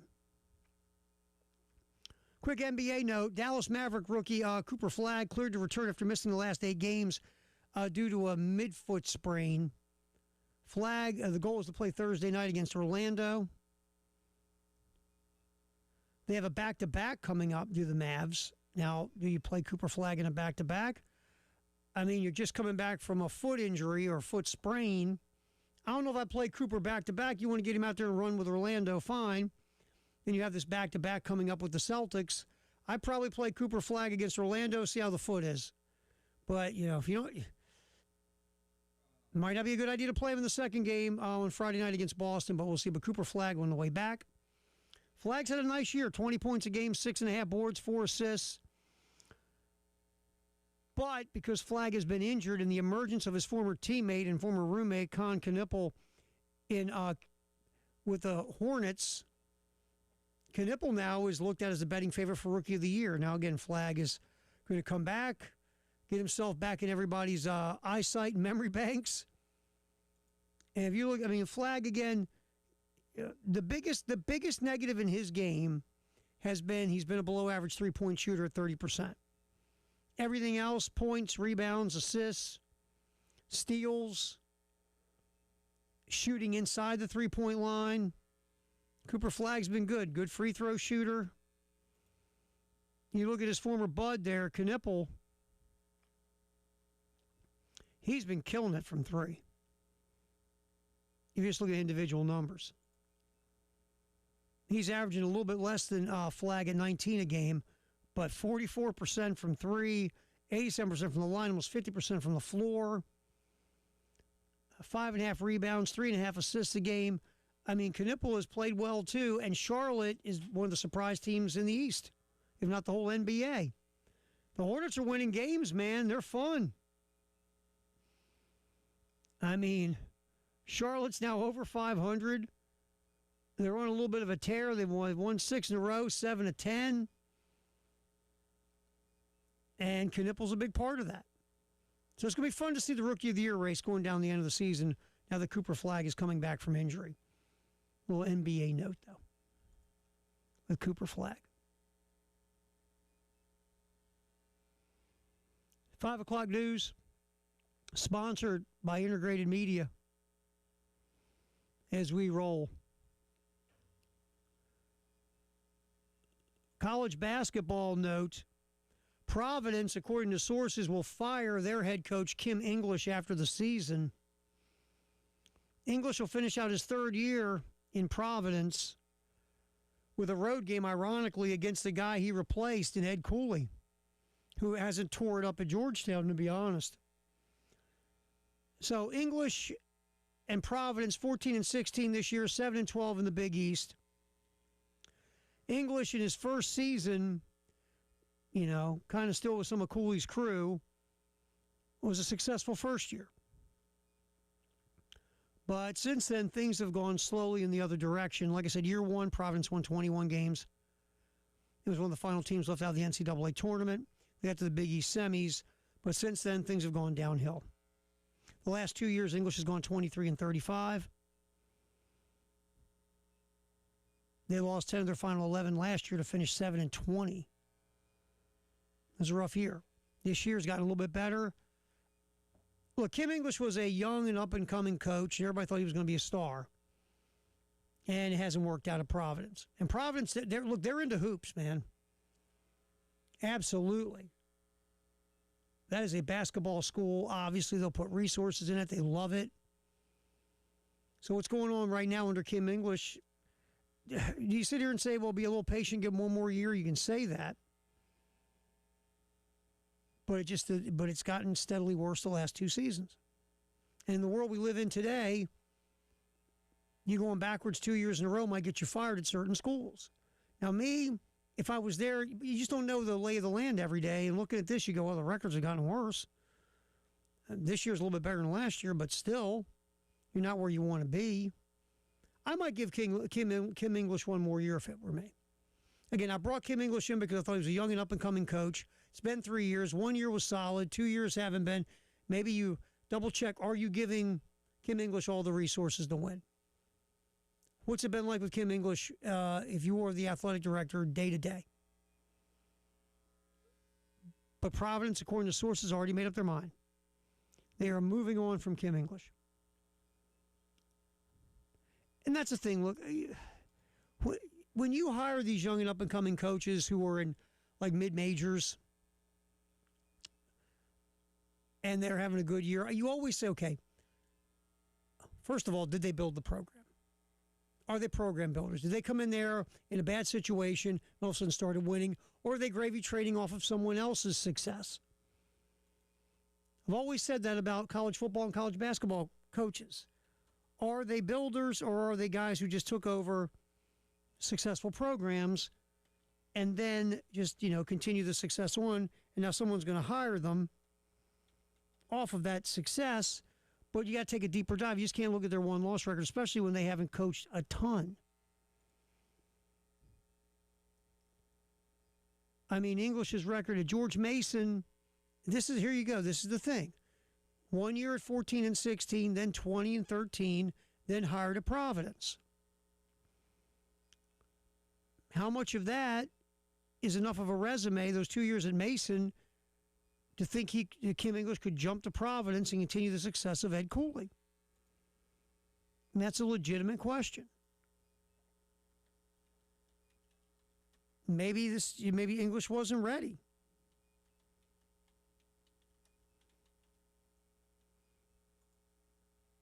It could be. Doesn't mean English can't be a good head coach down the road. But at the end of the day, just didn't work at Providence. Now, to be fair, when Kim English took over at George Mason, they weren't in a great spot. They went 14-16. Before that, the COVID year, 13-9, and then some around 500, a little bit above, below, whatever. So English took it and went from 14-16 to 20-13, and then after kind of getting it going, 14, 16, 20, and 13, left to go to Providence. And that's what I'm saying about Tony Skinn, the guy who took over for him. Skinn has kept it going and has taken it to another level. But again, if you're going to hire Tony Skinn, is he going to be a program builder? So again, that's the point. But Kim English is out at Providence. Coming up next, we're going to talk to Eric Kemery, get some memories from Kemery about his time with Lou Holtz on the postgame show.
All right, we're going to open up the Gamecock notebook by bringing in Coach Eric Kimmery, head coach, Baylor School in Chattanooga. Also, played for some guy named Lou Holtz at South Carolina. Coach, thanks for jumping in with us, man. We appreciate it. Yeah, man. Thanks so much for having me. And you and I was talking to you, when we gave you a call before we put you on hold, about your iconic Lou Holtz impersonation. Like you said, it's making the rounds today, isn't it? It sure is. All of us are, definitely have heavy hearts, but we're also celebrating our great coach, and a lot of that with former players and coaches is telling Coach Holtz stories, and there's a lot of them. Well, let me ask you this really quick before we get into your time with him. You've been obviously massively successful as a head coach, whether it was at Hammond, at the Baylor School right now in Chattanooga. You're on the staff here at South Carolina. How much of what you learned from Lou Holtz do you carry with you today? And sometimes you might even repeat them and then walk away going, oh, my God, I'm sounding just like Coach Holtz. Oh, yeah, a lot. You learned a lot of lessons. I think early in my career, when you're in your younger days and you're in your early 20s, you kind of think you know everything, and you're like, maybe I wouldn't do that, or maybe my, style is a little different than Coach's. But the older I've gotten, the more his lessons and the stories he taught and the way he coached, they resonate with you. And you start to, appreciate the guy and all that he poured into you and a lot of his genius as a coach. Eric Kimmery with us talking about his time with Lou Holtz at South Carolina. We are obviously honoring Lou Holtz, who passed away yesterday at the age of 89. All right, first time you met Lou Holtz, tell us the story. Well, the first time he spoke to me, I was on the field throwing some very bad passes, and he walked up to me and he said, "Hey, Eric, you want to run 40 yards for nothing?" And I said, well, no, sir. And he said, "Well, then don't overthrow the damn receiver."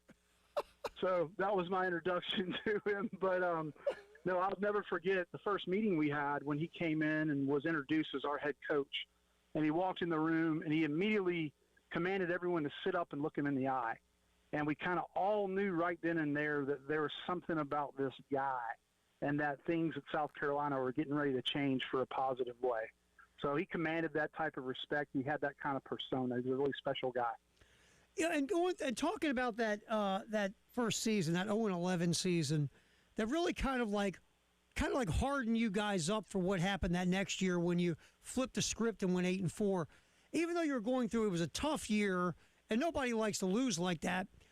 I've talked to some other guys who played on that team with you, and it was just like, we knew even though we were losing that we were getting better and we were getting in the right direction and the good stuff was coming. Did you feel that way too?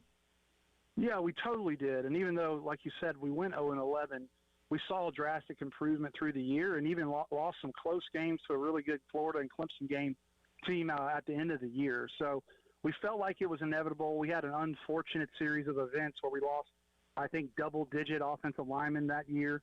Coach was pulling guys that never played O-line from the D-line and pulling over, and they'd start that week at guard. So, it was a difficult year, but I really think, I kind of believe that when you suffer together, you can learn to celebrate together later, and it forges a bond among players. And that year, as difficult as it was, really established a brotherhood of guys that cared about each other, had suffered together, were embarrassed at times together. And I think the nucleus of the belief we had in each other is what really sparked that run the next year, that 8-4 year, and the following year, the 9-3 year. We are talking with Eric Kimmery about his time with Lou Holtz at South Carolina. Of course, Coach Holtz yesterday passing away at the age of 89. Where were you at when you heard, Eric? I just saw it on Twitter, but, a lot of us had been discussing it. We knew that he was in hospice care. And, kind of felt like it could happen at any moment in time. But, even though you expect it, I think when it actually happens, it hits you in a different way. There's a weight to it. But also I think the emotion that we're all feeling today is really gratitude. We look back at a man that lived an incredible life, had such an impact on so many people, and that has given us so much wisdom and stories and memories that we'll cherish the rest of our life. You got a heck of a memory. 2000, that year when everything got turned around, you had to come in for an injured Phil Petty, and obviously it's legendary at South Carolina. You throwing the fade to Kelly for the touchdown. And in your life, and I've seen some of the stuff with interviews on YouTube, and you talk about it, and it's been, 20, my God, Eric, it's been 26 years. Oh. We're getting old, Terry. Wow, ain't we? Oh, my gosh. Kind of, where does that still kind of compute in your head after all this time? Because so many people, it's kind of put you in kind of a level of history at South Carolina that is just iconic and gets carried through generations. Well, I was at the right place at the right time in a special moment in South Carolina history.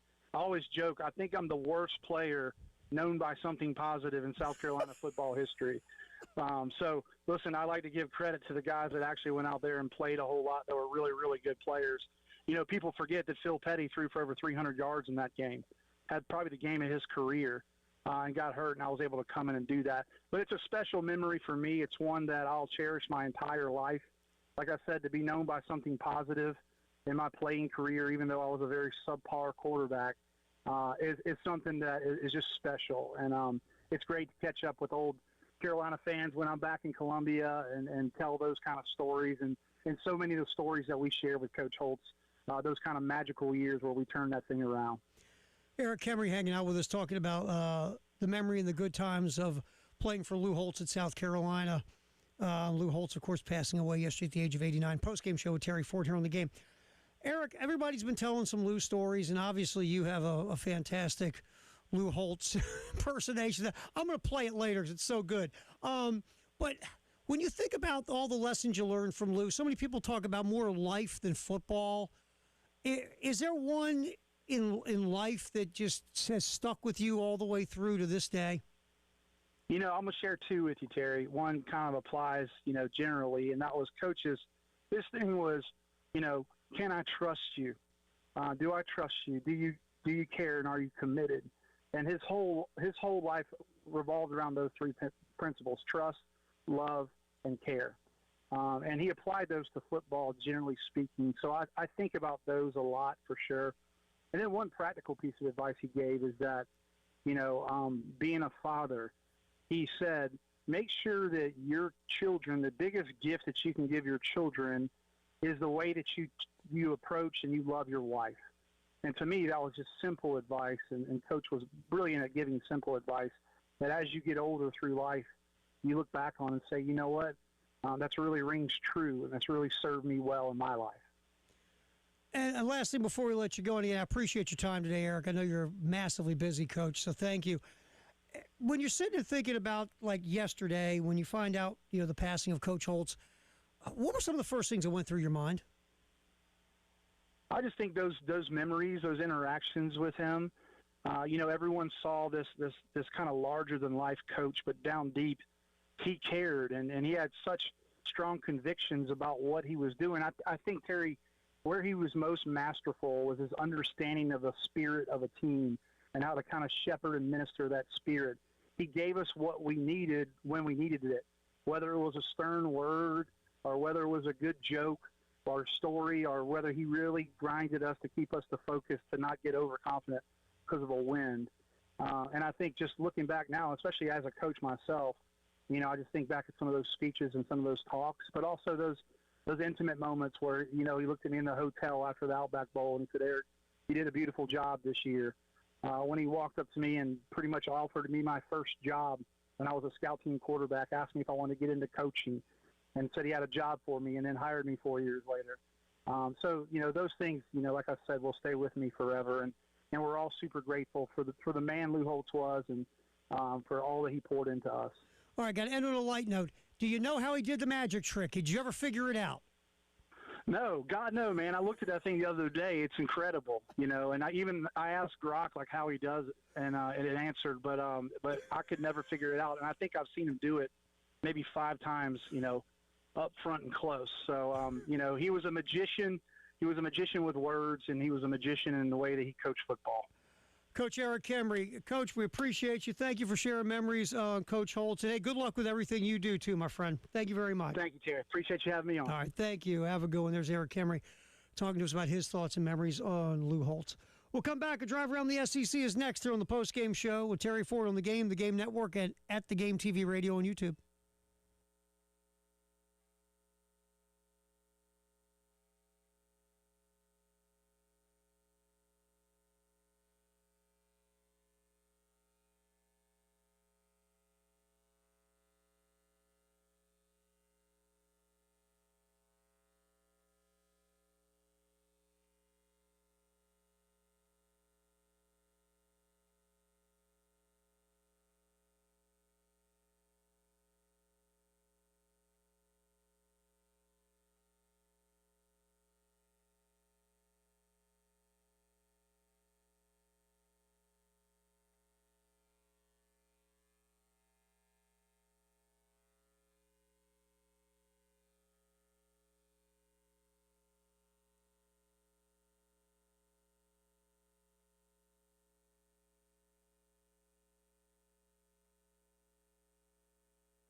quick. All right, quick check on the traffic. We got some accidents piling up here. Assembly Street at Gervais in downtown Columbia. Broad River Road at Woodrow Street. Fairfield Road at I-20. Hampton at Hugie, again in Columbia. I-20 eastbound at US 1, that's exit 58. I-20 eastbound also at Bush River Road, exit 63. And Piney Woods Road at Broad River Road. Drive around the SEC coming up.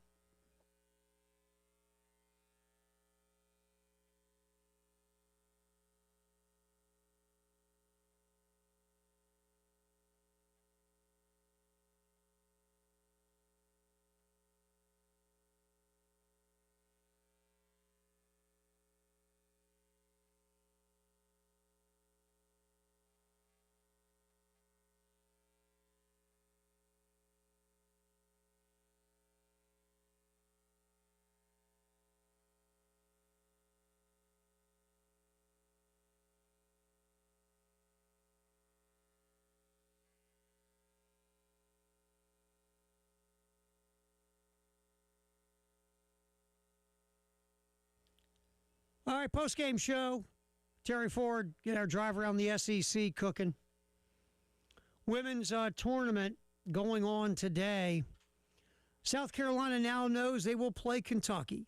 Wildcats, 17th ranked team in the country, beat number 22 Georgia 76-61.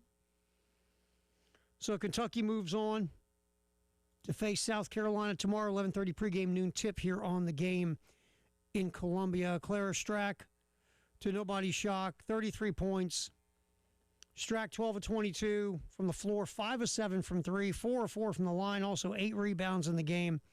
Strack just took this thing over. 33 of Kentucky's 76. Now, obviously, Strack and the point guard, Tony Morgan, are the two you have to slow down, and those two combined for 47. Morgan, the league leader in assists in America, dished 7 dimes in the game. And those are two with Kentucky you got to slow down. The perimeter defense led by Raven Johnson did a really nice job on Morgan in that game Sunday in Lexington, Kentucky.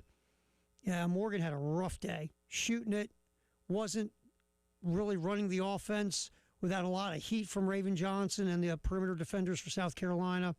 Strack had a tough time getting going. Eventually she did, but it took a bit. So with Kentucky, those are the two. You really got to slow down. And Georgia couldn't, and Georgia's going home.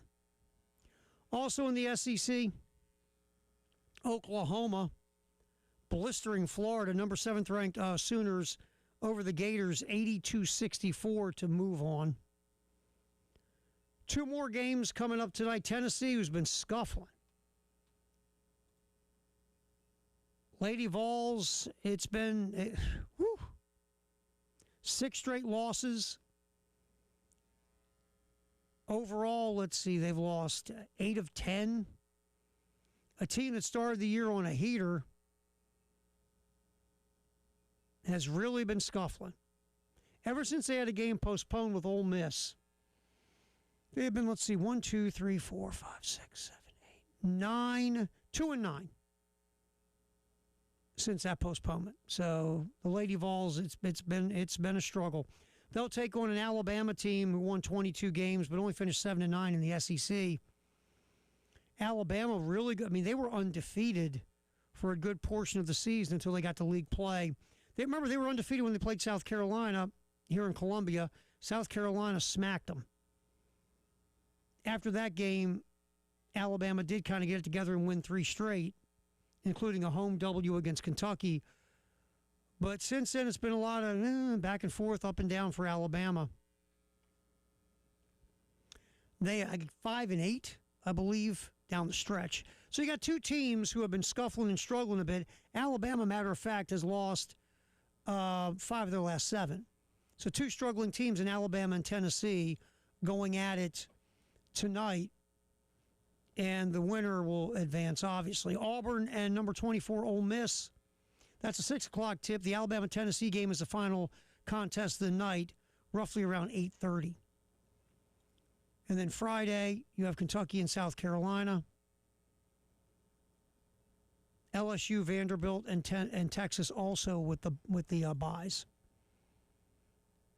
So we'll see where it all goes from there. But that is the women's tournament. Doing a drive around the SEC here on the Game Network, and at the Game Radio TV on YouTube.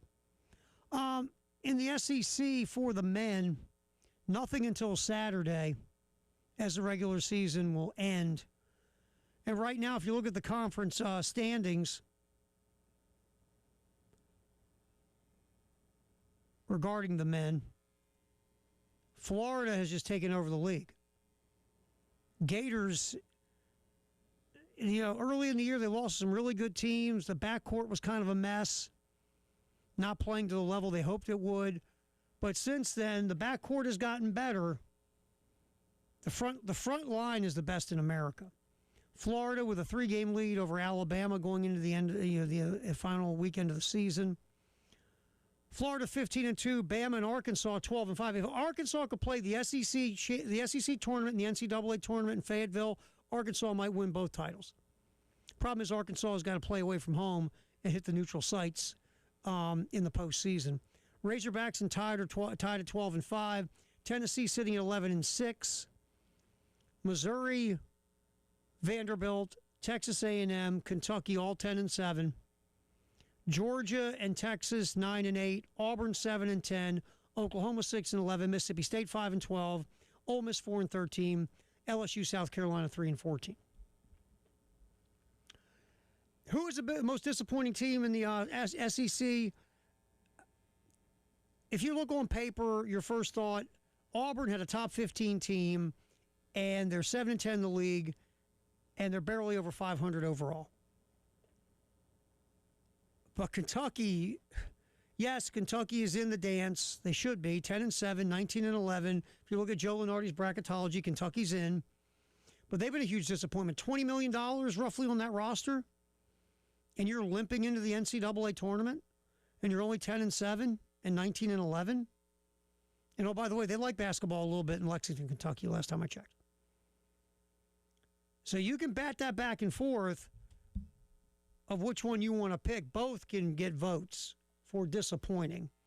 And again, we go back to what Auburn did, what Bruce Pearl did to Auburn, to be honest. What Bruce Pearl did by, kind of leveraging for his son to be the head coach, obviously it hurt Auburn. On the court, I mean, you kind of okey-doked everybody for your kid. And look, I know that's your son. I get it. I said this earlier in the show. We played the cut of Bruce Pearl. Well, if you haven't heard the cut, let me replay this for you. It's Bruce Pearl talking about his view of Auburn and the NCAA tournament and his son that he got the head coaching gig for. Look, regarding Stephen, I was having fun with that whole argument.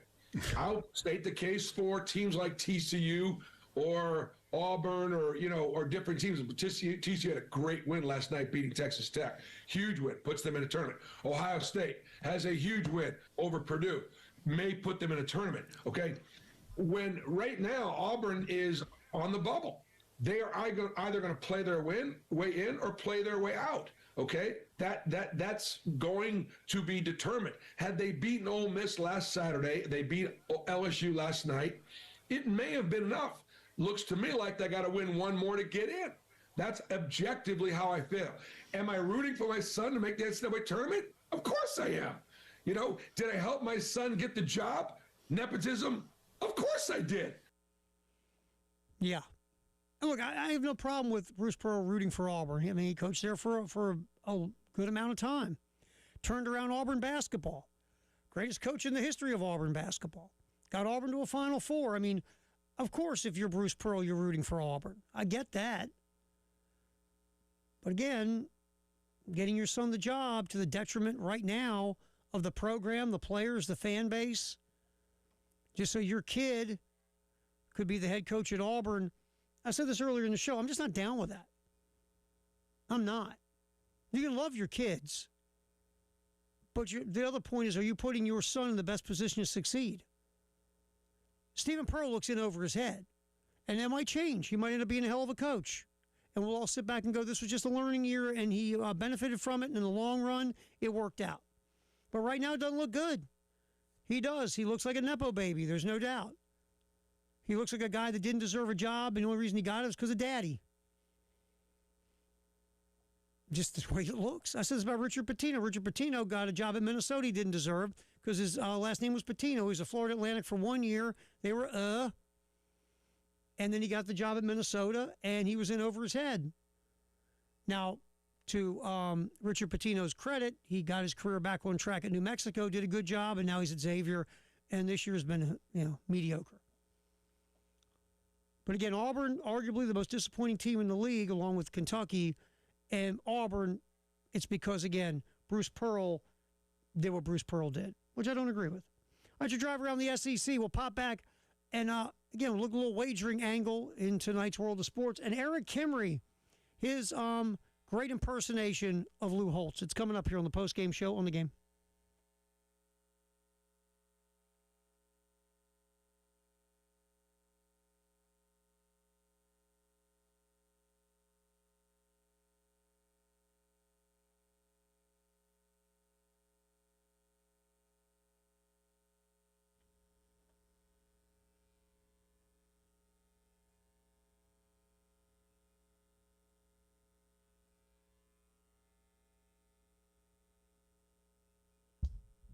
Taking a quick look at the roads right now.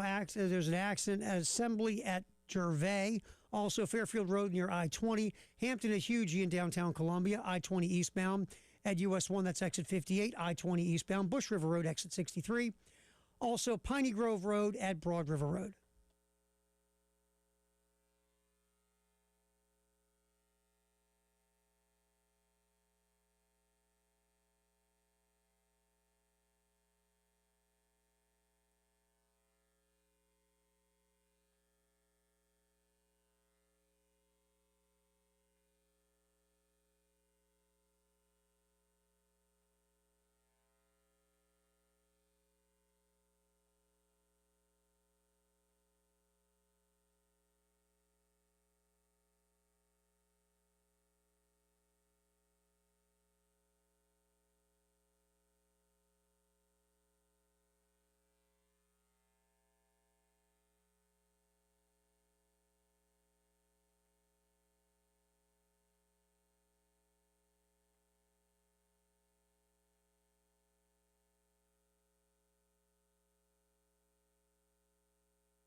All righty.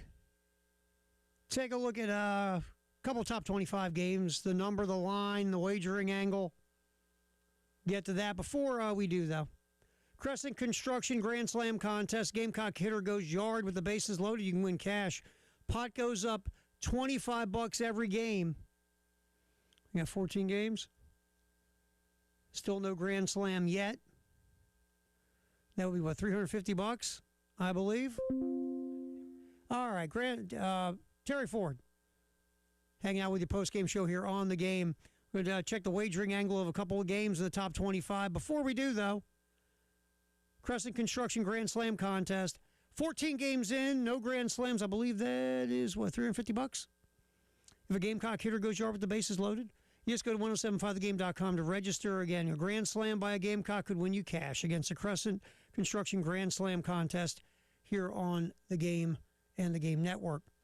All right, so a couple top 25 games we're going to look at, but first, music. The Big Ten has a couple of matchups with ranked teams involved. Number 3, Michigan goes to Iowa. Iowa in the year 20-8, 10-8 in the league. Michigan, though, 27-2, 17-1 in the Big Ten. Only lost to Wisconsin in league play. And, of course, that non-conference matchup with Duke was such a good game. Wisconsin, Michigan, 9.5-point favorites at Iowa. I think Michigan wins the game. But I'm going to look. Iowa lately has been kind of scuffling. They're 2-4 in their last 6. I think they lose, but they cover the 9.5 at home. Number 8, Michigan State hosting Rutgers. Rutgers is not very good. 5-13 in the league, 12-17 overall. Michigan State 14-4 in league play. Michigan State's giving 19.5 to Rutgers. I think Michigan State covers the number and blows the doors off the Scarlet Knights. So, there you go. That's the 2 games involving ranked teams. And so, from a wagering angle. All right. I want to play this because it's really good. Eric Kimry, who we had on here just a little while ago, played for Lou Holtz and does a phenomenal Lou Holtz impersonation. We play this because we're honoring Coach Holtz, honoring the life he had, the coaching career he had. And part of that was Lou had a great sense of humor, and his players had a great sense of humor about Lou Holtz, and they told stories about Lou, and one of the things is the Lou Holtz impersonation. Eric Kimry has arguably the best Lou Holtz impersonation of pretty much almost all the other former players who suited up for Lou. So in honor of Lou Holtz, here's Eric Kimry, his classic impersonation of Lou Holtz. All right. So Coach Holtz was a very witty guy, and there are a bunch of instances of practice where that humor would show through. I'll never forget one day, it was a really, really windy day outside, and a couple of our big offensive linemen walked up to Coach Holtz, who's not a very big guy. He's about 5'7", 140 pounds soaking wet. Said, "Coach, you better watch out. This wind might blow you away." He said, "I'm all right. I got my wallet in my back pocket." The first time he ever spoke to me, I was throwing routes, and I overthrew the receiver a little bit. He said, "Hey, Kimry, you want to run 40 yards for nothing?" I said, "No, sir." He said, "Then overthrow the damn receiver." And he walked away. Coach sometimes would lose his temper, say some things that maybe plagued his conscience a little bit. At the end of practice, he'd go up to whoever he yelled at and say, "Hey, son, I'm going to tell you this right here. You need to go to church on Sunday and ask God for forgiveness for making me cuss." Sometimes Coach struggled with names, too. I'll never forget. He walked up to one of my best friends, who was our center at the time, and said, "Hey, Jones, is it Mike or Steve?" And he said, "It's Phil, Coach." And he goes, "That's not my fault your parents named you wrong." All right, that's all I got. Eric Kimry, with his Lou Holtz impersonations, again honoring Lou Holtz, the Hall of Famer, passing away yesterday at the age of 89, who did so many good things here in Columbia. All right, real quick, I want to get this on. Kojo Boku, the new offensive lineman coming in through the portal, was talking to the media yesterday and had some comments about his new offensive line coach, Coach Clem. Yeah, I mean, it's pretty much the same. He's gonna be on you from point one, from the beginning all the way to the end. Him and Coach Move is like the energy level just stay high throughout the whole time. So yeah. You know, and look, Coach Clem coming in to fix this offensive line. And yesterday, Jack Velcher from Gamecock Central put up just a piece of video on social media of one of the drills that the offensive linemen were doing. They're like shuffling their feet and cutting in and out of, these, I don't know, bars, lack of better shape. You have to see it online. It's an interesting drill, and there were people going nuts on social media about it. And to me, I watched it. I'm like, okay, so they're working footwork and stuff like that.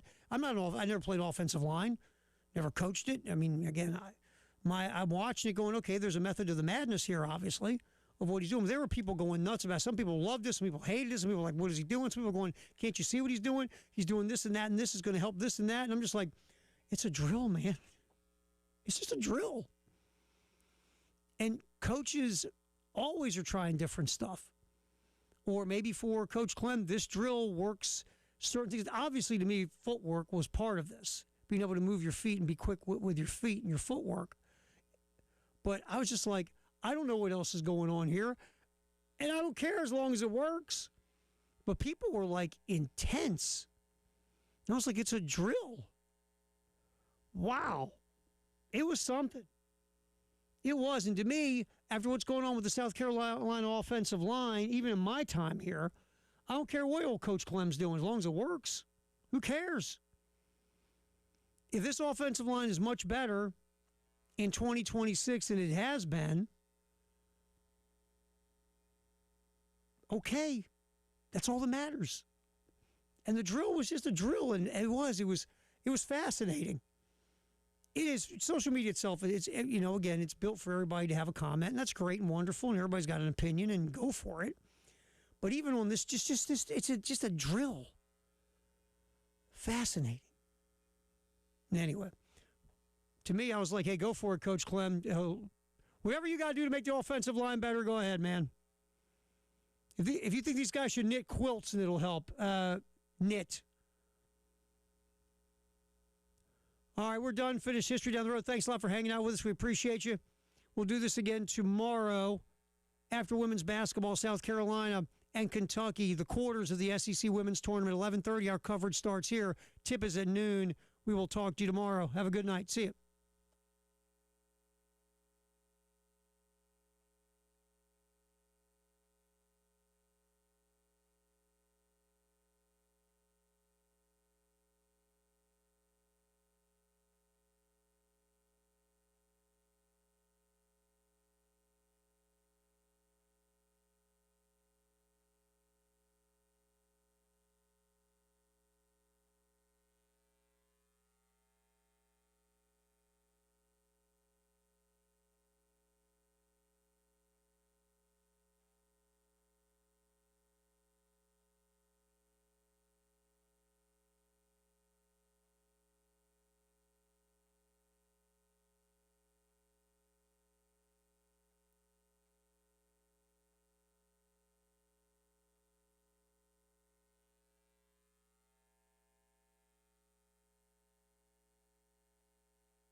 All right, our final check of traffic this afternoon.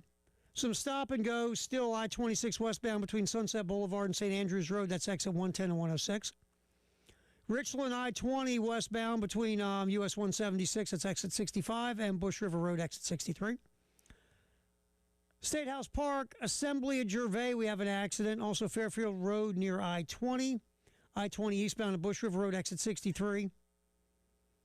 Accidents there as well. All right, best of the game coming up. Carolina calls at 7. Our final regular season version with Lamont Paris and Derek Scott. That is coming up. Don't forget women's basketball tomorrow. Our coverage starts 11:30. Quarters of the SEC tournament, South Carolina and Kentucky.